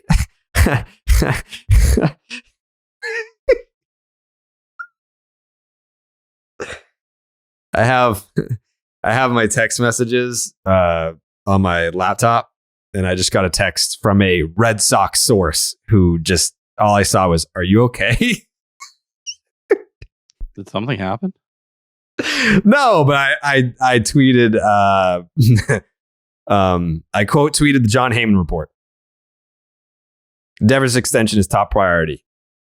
And I said, if I were negative, I'd say something like the last time the Red Sox made a player their top priority, he signed with the Padres. But I'm not negative, so I'm just going to say I can't wait for the extension announcement. Immediately got a text message. Are you okay?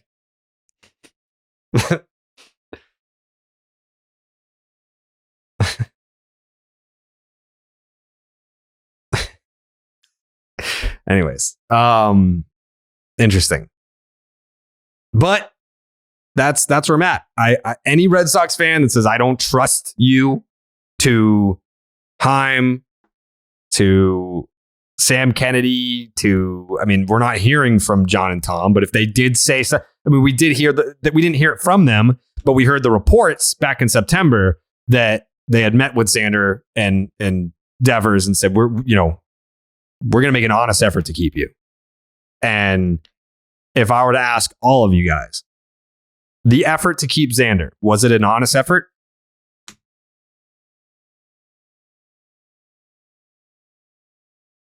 I think it was an honest effort. I think it was an honest effort. I think that it was severely botched. And I think that they miscalculated when and where the effort and the energy needed to be placed. Yeah, that effort, those meetings needed to happen in spring training. And as we know, you would have got the deal done, reportedly, according to Alex Spear. It would have been, 5 years, 151, the Jose Altuve extension would have been the framework. But it's like, you got to October, and once Xander Bogaerts could see free agency, once he was already there, it was too late. It was too late for an organization that doesn't want to overextend for guys. And it's great. They, in their eyes, in the Red Sox, 6-1-60, we're giving you a good offer. That's your evaluation. That's not the rest of baseball. There's a team, AJ Preller is willing to go 280. 3 or 4 other teams are willing to go to 200 million. Yeah, it's all relative. That's it. You can make a competitive offer, but if it's relative to an absurd offer that you open the door to him getting, it's not a competitive offer. You got blown out of the water. That's it. And at the end of the day, they can set their price, and the Red Sox continue to set their price. And I think we've seen for multiple years in a row, they've read the market wrong again and again and again. And you can throw whatever excuses you want out there about why they've read the market wrong or whatever it is. At the end of the day, it's the front office and ownership's job together to, figure that market out and figure those dollars out. They haven't. Yeah, it's a case of it doesn't matter what you value something at. It's what the market values it at. And you offered Jose Abreu $15 million less than he got. And that was your number one outside, the organization priority. Your numbers, you weren't close. So once again, you're misreading the market. Whatever it is, there's some misunderstanding, whether you don't want to overextend or you don't want to spend, but there's a disconnect there. And it's been a constant disconnect for some time. Even the Devers conversation, these extension talks, how many times have we looked at the offer, the Matt Olson deal or whatever it was and said, that's not the number. Why are you trying to start there? Whatever the disconnect that's become over the years, it's a constant problem. They don't understand players' worth at the moment. Yep. So, I don't know. I just, to go back to my tweet earlier today, when I addressed the central theme of this show, which was I got one corner of Red Sox Twitter saying, stop sucking Heim's dick, stop carrying water for the team. And then the other corner saying, you're too negative. How can both be true? I don't know. But I said, people keep saying I'm being too negative this offseason, but it's just one bad look after another. I have no idea how we're supposed to feel anything other than bad when good news hasn't exactly been pouring in for Red Sox fans. Like I said, there's still time, but I need something. And yeah, Kenley Jansen, it's a name. People know who Kenley Jansen is. Good closer. I know Braves fans would disagree, even though he led the league in saves. Which kind of goes back to what I was setting up earlier about how I wanted to talk about Kenley Jansen. Everyone's like, did you watch any Braves games? Yeah, I watched almost every Braves game last year. Yes, there were moments where Kenley Jansen had a shit week and he blew back-to-back saves. I feel like the negative, the way that human brains are wired, we're wired to remember the negative more than the positive. But when you look at the numbers, someone's like, "Oh, I hope you like watching 92-mile-an-hour cutters." It's like, you don't need your closer to be pumping 101. Like, obviously, that's a huge advantage if you have an arm at the back end of the bullpen that can pump triple digits and with a wipeout slider. That's great. But if you can get outs with 92, you can get outs with 92. Fine, sure. I look at the WHIP; it's sub 1. You look at the strikeouts per 9; it's 13. I'm like, yeah, that sounds like a pretty good reliever. I don't look at ERA for relievers. It takes one shit week and you've got an ERA over 4 for the whole season. The rest of the production could be outstanding. I'm looking at traffic, sub 1 WHIP, great. I'm looking at, does he have the ability to come into a game and punch guys out? If he's inheriting a situation with runners at second and third and it's a 1-run game, 13 strikeouts per 9, yeah, sign me the fuck up for that. So yeah, no relief pitcher is perfect. No pitcher in general is perfect. Is he going to blow saves? Yeah. But when you look at those numbers, the WHIP, the strikeouts per 9, and can he block down saves? Yeah, he led the league in saves. Relief pitcher of the year twice. And I know it's a while ago now. So I think it's kind of lame for me to even throw that in there. So I retract that. Relief pitcher of the year, it's good to have on the resume. Do I give a fuck about it in 2022? I do not. I care about what we did most recently. At the very least, the blown save numbers should come down because he will, as it stands and as it projects, have a lot less save opportunities. But I also think that it's just, it comes with the territory. Closers are going to blow saves. It happens. I don't understand how people want to, bitch last year. And one of their main lines were, well, you pitch in Boston. It's a major market. Like, you need a guy who's proven in a major market. Kenley Jansen, like, this is a guy who's done it, whether it was with the Dodgers all those different years, went to Atlanta, look under the hood. Like, you want to cite ERA or whatever it may be, even whip Jared. It's like, okay, well, let's see really what the data is. Is he getting lucky or is he just getting by? No, it's 80th percentile average exit velocity. 88th percentile hard hit percentage, 97th percentile expected ERA, 98th percentile expected batting average, like expected slugging, 93rd percentile, K percentage, 93rd percentile, like everything under the hood. What was the FIP? The FIP, I think, was 320 off the top of my head, but I gotta look it up. I think it's 321. But like everything points. No one's telling you he's going to be the best closer in baseball or anything along those lines. But he's going to be a consistent force. Yeah, it was a 321 FIP last year. Fine. That's a good ninth inning closer. He's not going to be the best. He's by no means going to be the worst. He's just going to be a solid guy in the ninth inning that can close the game a very high percentage amount of the time. That's it. And for a bullpen that needs to put guys in roles, it's almost as important as him taking the ninth as it is to slot everyone down to make sure that John Schreiber and Chris Martin are in the eighth, to make sure Matt Barnes isn't touching the eighth or ninth inning anymore, that he's sitting in the seventh inning, that you can use to make sure Garrett Whitlock is out there for the seventh and in the eighth. Wrong. In the rotation, carving people up as a mid-rotation starter. Tanner Houck's not forced into the ninth inning. Now you can use him in that. And, I'll keep saying he's a starter. Keep talking it. No one buys it. I certainly don't. Whether you're shopping him on the trade market, which that rumor continues to get more and more buzz by the day, sure, keep floating it. But you can use him in that bullpen, whether it's as a long guy or 2 or 3 innings. It puts everyone in a good position. Wait, shopping who? Tanner Houck. That rumor is continuing to get a little spice to it. And it's been floated in a couple columns from the beat writers recently. Yeah, we're going to see a couple guys from the major league roster get dealt. I think that's where you're going to see some of these interesting trades. Alex Verdugo, you mentioned earlier, Jared. I hate to say it. Look at Yoshida. that profile is what they hoped Verdugo would become. It's a Benintendi profile. It's a guy who is going to hopefully hit close to 300, get on base at a really good clip. Yep. And be kind of a corner guy and bat left-handed. Now, is he as good of a fielder as Verdugo? Probably not. But did Verdugo become the player they hoped he would? No. So are you walking into a spot where you're going to ship him out like Benintendi? You're not going to trade him for a collection of prospects anymore. But do you try to get, a piece that makes more sense for this team moving forward? Yeah. Well, that was what I was going to say earlier. When the Red Sox first hired Chaim Bloom, knowing a little bit about his history, knowing he was like the architect behind the Chris Archer for Tyler Glasnow and Austin Meadows trade, that was the first thing that I thought of. The first thing that I thought of was the Red Sox are bringing in, and I mean this with respect, a nerd who has the ability to fleece some of these older baseball executives who don't see what he sees.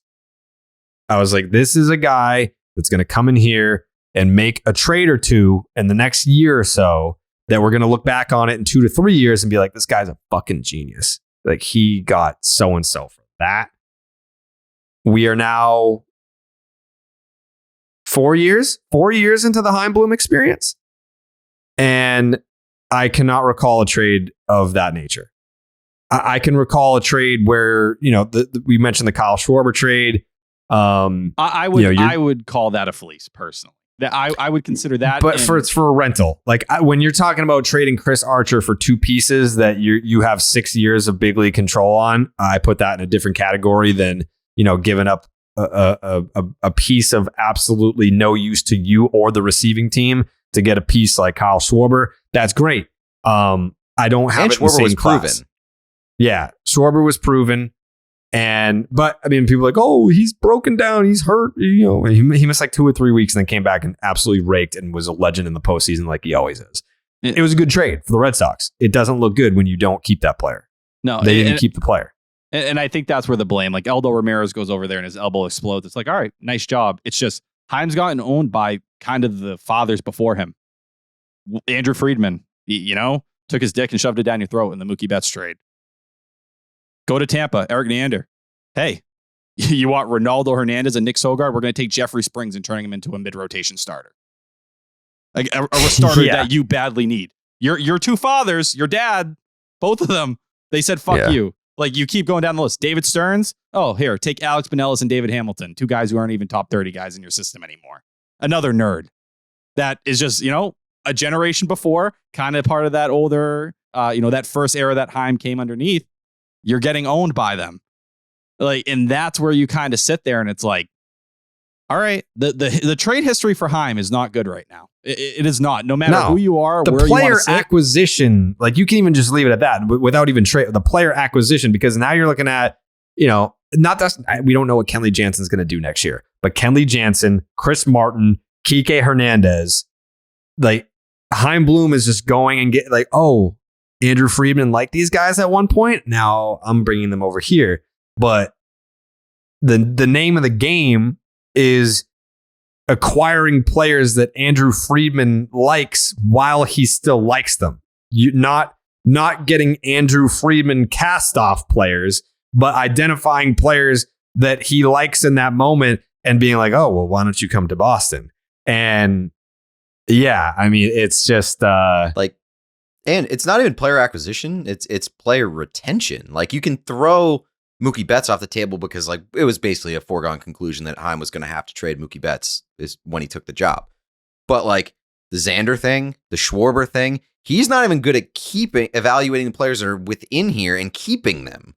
Like, I compare it to the Bruins. Like, the Bruins front office is really, really criticized for their player acquisition history and sort of the assets that they've used. But like their biggest strength has been keeping the key core players here and keeping them here at like pretty good value and not letting them hit the open market. The Red Sox haven't even been able to do that. No. Like the Bruins would have got the Bogarts extension done in spring training. 100%. And last year, yeah. Exactly. And I know people want to talk about Post or whatever. I think that's more relative to someone like Devers personally. Gauge the temperature on how much Bruins fans are worried about Pastrnak signing an extension. They're not. They're barely worried about him signing an extension because the history of that group suggests they're going to find a way to keep that guy here because they know how important he is to the organization. And that's where the Red Sox sit. And kind of, Jared, like you said, picking up the leftovers. It's like, keep going down the list. Hunter Renfroe, Tampa. Yeah. Michael Wacha. Yeah. He was in Tampa the year before. Mm-hmm. It's like, you kind of, Garrett Whitlock, props, like major hit. John Schreiber, major hit. Need more than that. The other thing now that I'm thinking too, like on Pete's point about player retention, the Dodgers, think about all the players that they've lost in the last few years. They've lost a fuck ton of names and have found a way to keep the ball rolling. Like they have lost Seager, now Bellinger, Max Scherzer, Turner's probably gone. A lot of championship pieces on that team have moved on, and the Dodgers just continued to be the model, the gold standard blueprint for how to run a major league organization, winning 111 games last year. They find a way. And I think when we talk about player retention with the Red Sox, it's like, yeah, they've moved on from almost the entire 2018 World Series championship team, but there are some pieces that maybe, could have helped in the future, like a Mookie Betts, like a Xander Bogarts, knowing, and I, love Chris Sale. Thanks for everything, but this is more of a Dave Dombrowski thing. I don't want to say knowing when to move on from Chris Sale, but did you have to be as aggressive as you were in extending the guy? Because if you go back to the video of me and Drellick at the winter meetings in Vegas, that was December of 2018. When was the Chris Sale extension? Spring training 2019. Okay, so at that time, we're talking about 2 months maybe before the extension, that there was all this talk about the shoulder, the elbow, like he's falling apart. Look at the medical records, this and that. It wasn't a secret that maybe there was something going on, especially because of how the postseason went with Chris Sale, where maybe you should have been a little bit more cautious. Maybe you should have let that, they should have let the Chris Sale situation play out. And then they were super aggressive and got an extension done. With Xander Bogaerts, they did the exact opposite. And people were like, what are we doing here? And I'm not going to open up a whole nother discussion about the Mookie Betts situation, but I feel like, and Coley explains this almost better than anyone, there was a way to keep Mookie Betts here while also offloading enough salary to get under the luxury tax threshold so that you weren't facing a massive penalty and keep the ball rolling. Like that's the real key to what the Dodgers have been doing is, yes, they've had major success in the free agency department, in the trade department, in the draft department, in the development department, across the board. Check.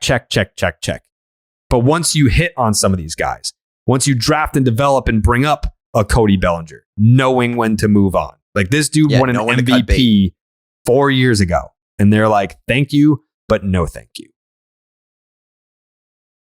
So, yeah. That's where we're at. I don't know how to feel any other way, but not like doom and gloom, not like depressed, not like, oh, this fucking sucks, but it just kind of hopeless a little bit, confused, lost. Like that's how I feel as a Red Sox fan, because I don't know what comes next. Next week could come around and the Red Sox announce an extension for Rafael Devers, and then a major trade comes around. It's like, oh, we just acquired Christian Yelich and fucking Willie Adames or Corbin Burns or Brandon Woodruff. Like that could be around the corner, and then the entire offseason changes. Then it's like, okay, like this is I'm not saying World Series are bust. I'm not saying that this is a playoff team, but we at least have some sort of sign that we're trying to win a baseball games next year. Because right now I don't feel that way. Like right now, like you don't. Based on history and context clues, there's little reason to be optimistic right now. Like there's little reason to trust the direction. I guess, and I kind of just thought of this right now. Why would you sign a closer if you weren't planning on like contending next year? It's a 2-year deal.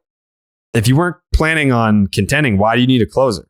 Like you could have just rolled out the same slapdick group as last year and been like, yeah, no, we haven't had a closer in 4 or 5 years. So what do we need a closer now for? I feel like you don't sign a closer or get that piece in place early unless you're planning on contending next year. So I guess I'm back to let Heim cook. Is that where I just talk myself into? Does that make sense? Did I just make a point that it makes a lot of sense? You have to. Like that's like you said, you signed Kenley Jansen, you signed Chris Martin. These guys aren't young. They're bullpen guys kind of towards the end of their career that you signed on multi-year deals. There's no excuse. And my one question would be, all right, we're going to let Heim cook. Well, hey, he better also cook still on the free agent market because you don't have enough prospects. You know, we'd spent this time and you've built up a good farm system, not a great farm system, like borderline top 10. You can't cover all these holes but just by trading guys. You need a right fielder still, most likely. You know, especially if you move off Verdugo. You need at least one starting pitcher. You need a DH. You need a shortstop. Like, you got to do a little bit of both here. Yeah, I mean, I'm still definitely on like the let Heim cook train, and there's like a lot of time left for him to cook and money to spend. It's just doubting that it's going to taste good. Yeah. That's a good way to put it. Let Heim cook this fucking tuna casserole, baby. Get it in the oven. Are you going to get the 2021 version where you spread the money out and you're able to build a team that overperforms? Or are you going to get the 2022 version that's rushed, kind of thrown together and hoping for the best?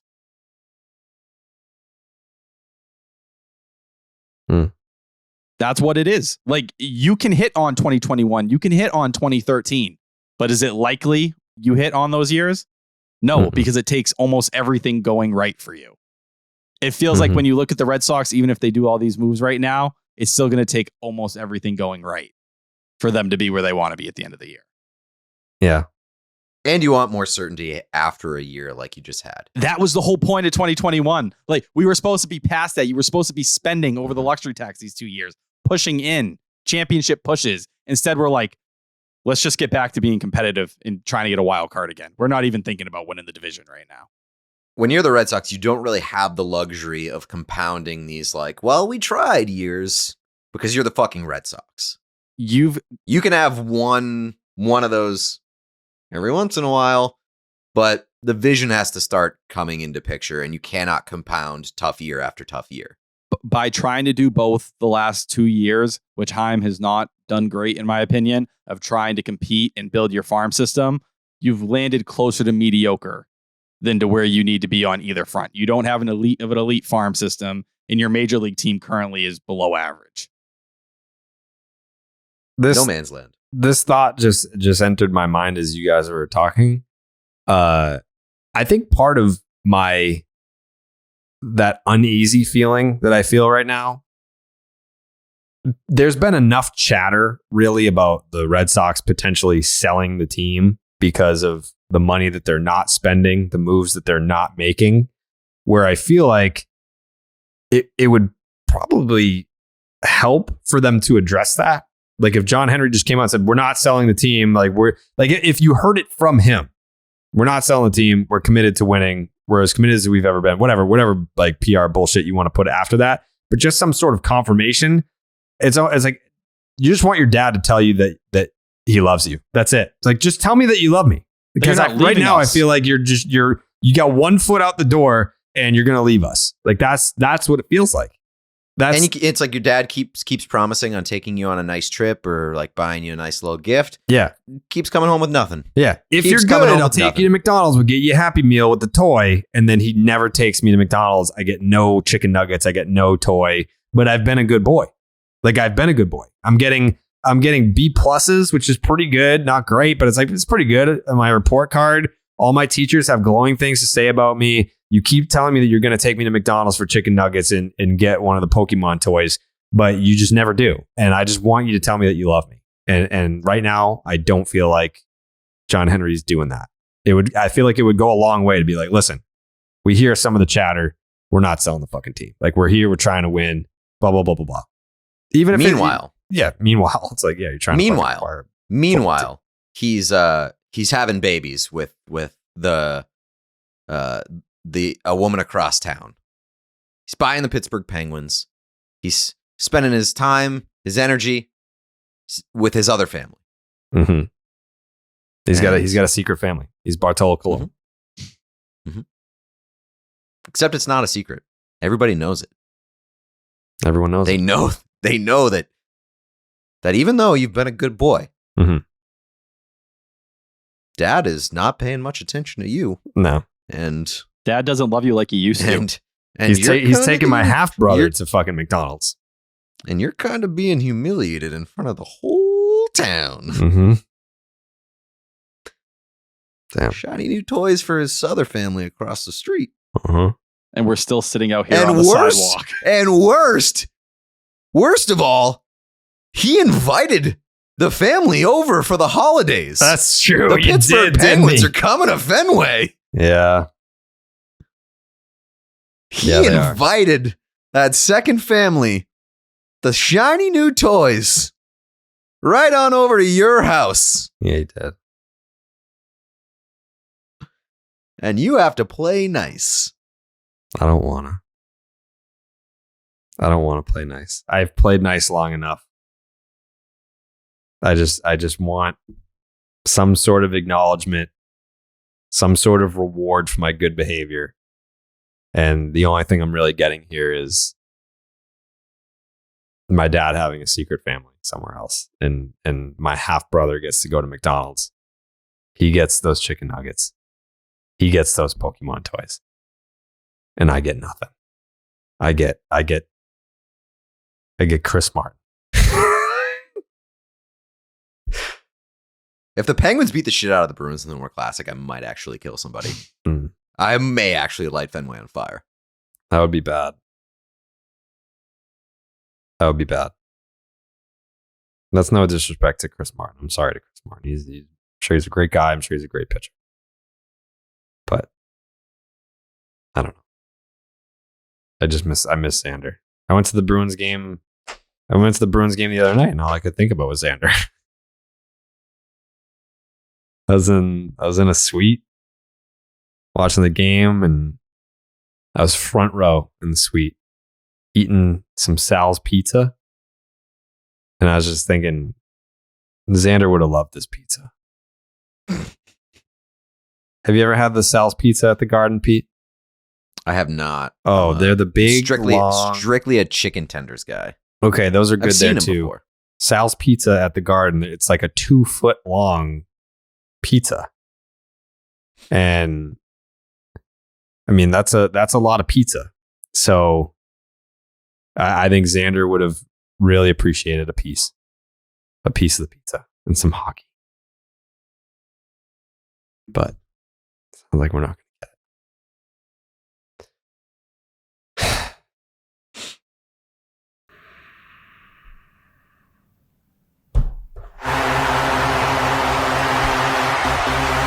Right on!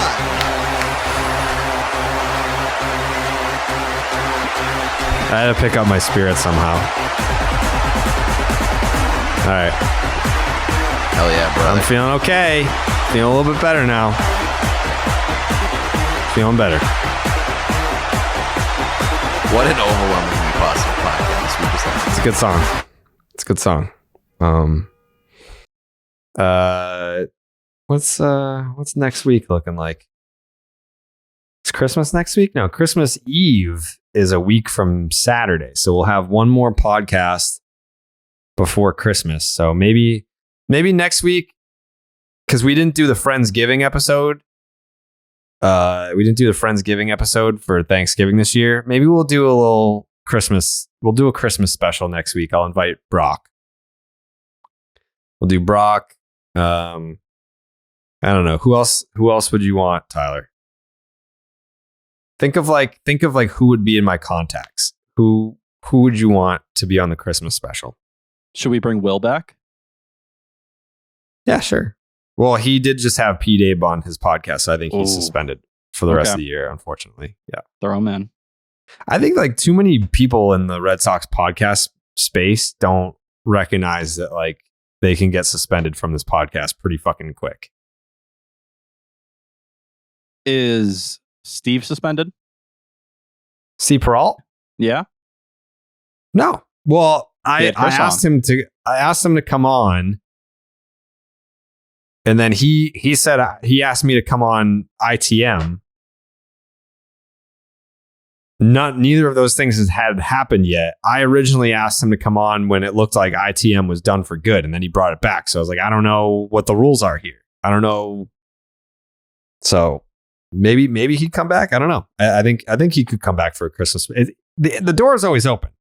It was always a Steve yes or no thing. It was never a me yes or no thing. So maybe I'll ask Steve. Can we get Matt Barnes? Yeah, Matt Barnes fucking loves Christmas. I was just talking to Matt Barnes yesterday. We were talking about so I bought a new house and I had someone come over to take the measurements of my closet because it's a brand new house. So there's no closet there. They were like, we left it as like this blank canvas so that you could call someone to come in and like customize the closet. So I was telling him, I was like, dude, I don't know how you fucking did all this shit. Like customizing a closet is a pain in the balls. And he was like, oh, I built my own. Like he's just a craftsman. Like he can just build shit. I'm pretty sure he built like a whole bar area downstairs in his house. And apparently he also customized and built his own closet. Like I wish I had that type of skill.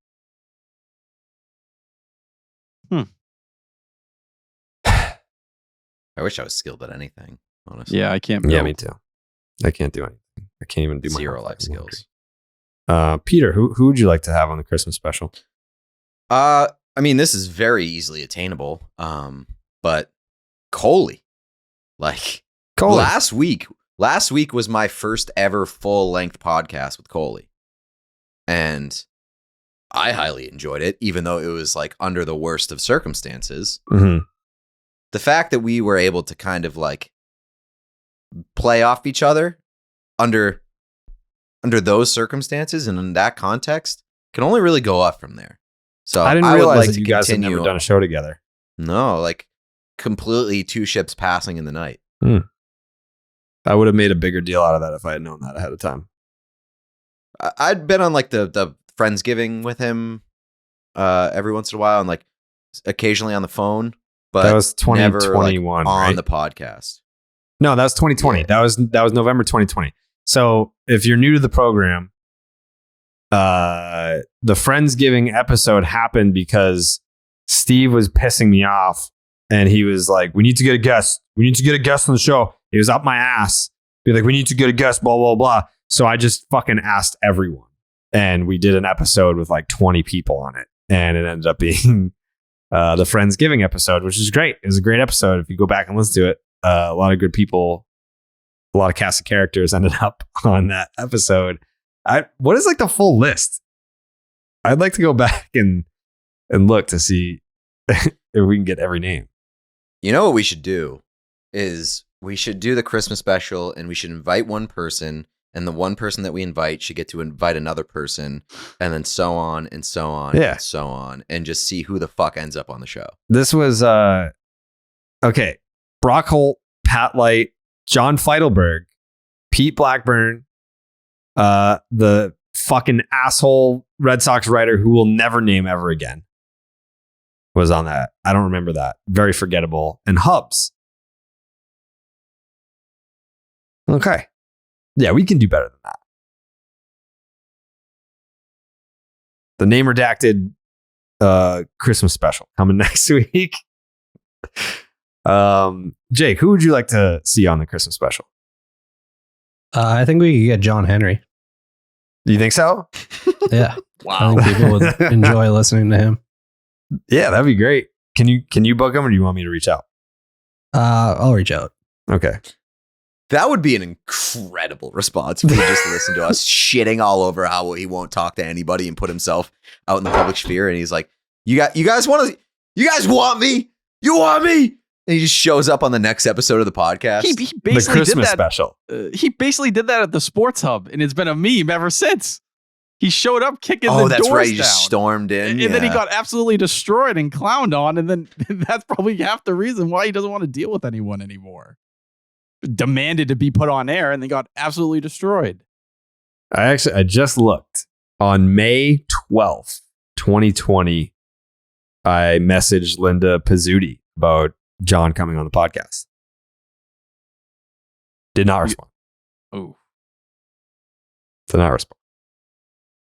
Sorry, John's locked in his regeneration chamber for the next 3 years. Please circle back in 2026. I still feel like if he was gonna do let's just say he sells the Red Sox, right? If he was gonna do like a tell-all, sit down, like let's reflect on the Red Sox years, what better place to do it than right here? Where else would you do it? If you were John Henry and you really wanted to get into the nuts and bolts of the Red Sox years, where else are you gonna go to do that? He won't, though, because he's still in the game. Like, No, but if you He's wanted still to gonna- he's still reflect gonna on the have- Red Sox years, it's not like he's gonna like burn bridges and rat people. You know where he'd out do for- it? What? you know where he'd do it? Nesson, because The Boston Globe, which he owns. We were both on the same page there. Okay. I work for Nesson, so we can just repurpose it on the podcast. instead of putting it in a spear column, just hand it off here. I almost did that. I might still do that. The next episode of Like a Pro is with Mike Timlin, and I mean they can't use the whole interview. It's like it's supposed to be a 10 to 15 minute episode, and a lot of it is the tour of the Blue Moon Brewing Company. So I probably interviewed him for, I don't know, 25 minutes maybe, and a lot of it was 2007 World Series related. I might just be like, hey, can you give me the whole audio from that, and then we can just put it on the pod. I will say Mike Timlin or Chris Martin gives me Mike Timlin vibes. Mike Timlin is like 6'8". He's a big dude. Just in terms of being a straight strike thrower, not a closer, good guy, 7th, 8th inning guy that you can kind of lean on. Older as Mhm. well upon landing here. I think there's some similarities. Do you remember Kason Gabbard? Oh my Oh, God. yes. Unfortunately. What do you mean, unfortunately? What did he do? Wasn't he garbage? I don't know. Maybe. He wasn't good, but I feel like he made Kason like Gabbard. 2 starts for the Red Sox. He actually wasn't that bad. 351 in like 25 innings in 2006, 460, 373 ERA before he got dealt to the Rangers. Was he Casey Gabbard, whose wife made like unbelievable cookies? Justin Masterson. Justin Masterson? Justin Masterson. Was Kason Gabbard in the Eric Gagne trade? I think he was because he was dealt in 07. I think it was like Daniel Murphy, Kason Gabbard, right? Let me see. Oh yeah, here's a. All right, we got the full details. All right, hold on. Uh, How many names? How many we got- names went from Boston to Texas? 3. So I'm missing one. Yep. It wasn't Andy Marte. That was a Coco Chris deal. Correct. Would I know this person? Like, is this like a minor league person? I believe so. Yes, this is a little before my era, but let's say there was another player with the same last name who came a couple years later. It was a Wait, very good player. What? Wait, say that again. I'm confused now. Shared the same last name as another player that came to the Red Sox a few years later. Spent 1 year here, and he was really good. That hint confused the fuck out of me. What? The same last name? Yep. The same last name is As- who? If I tell you the player, you're gonna know. Yeah, but you can't just say he has the same last name. Well, Yeah, I use don't know that what as means. a pathway. No, that seems like one of those But hints there's where no it's like source. I'm trying to make it harder. Yeah. A player who had one great year here. Okay. So How they many are traded those? Kaysen Gabbard, Daniel Murphy, and player X for Eric Gagne. Yes. It wasn't Kyle Snyder because he was still here. What position did this guy play? He played outfield. Did he have big league innings with the Red Sox? No, he was in rookie ball when he got dealt. And I'm supposed to know who the fuck this is? You're sure that I know who this is? No, I'm not telling you that. I just tried to give you a hint. Oh, did he make it to the big leagues ever? Doesn't look like it. No. Who? Oh, this is impossible. You're Fucking never cares. going to get. What- Oh, wait, what's his name? Excuse me. He played 22 What? or 22 games for the Rangers in 2013. Impossible. What's his name? I want to make sure. Angel- Oh, here we go. Fuck Angel you. How'd you know? Beltre. Fuck you. guys. Seriously? Yes, that was Yeah. it. I just pulled that out of my ass. Angel, does it begin with a B? No, I just said it. an E. Oh. What's No. his- He, are you talking about the last name? Oh yeah, the last name, correct. I just said the full name. But Jared What's said his the full name? name too, didn't he? No, I just said Angel his first Beltre. name. Oh, Angel Beltre. Oh, okay. Yeah. All right. I was, yeah, okay. That's fuck. All right, bye. He deserves to get kicked off for those shitty hints. Damn. I don't know. I pulled that out of my ass. But good to know. And that was talking the Eric Gagne trade. Daniel Murphy was actually in that game that me and Dallas played in last November. I can't believe that was already a year ago. Holy shit. Time flies. Time flies. Here we are. Speaking of time flying, I did my Uber Eats order like 30 minutes ago. Yeah, I did assuming that too. we'd be done by now, and it just got here. Just got So, here. Mine I'm is starving, mine's so, arriving yeah. in like 10 minutes. All right. Well, Thanks for I'm starving listening. and the Bruins are on, so. Jake, who do you said John Henry, Pete voted for Coley, and Tyler, you said Will Middlebrooks? Matt Barnes. Okay. All right. Matt Barnes, and I picked Brock. All right. Tune in next week for the Name Redacted Christmas Special. Sorry if you don't celebrate Christmas. It's not really about Christmas. It's just about like the holiday season. If you don't celebrate Christmas, you can be happy for other people who do celebrate Christmas. Yeah, sure. Yeah, that makes sense. All right. Thanks for listening. And as always, Let's go Red Sox! Let's go Red Sox! Let's go Red Sox!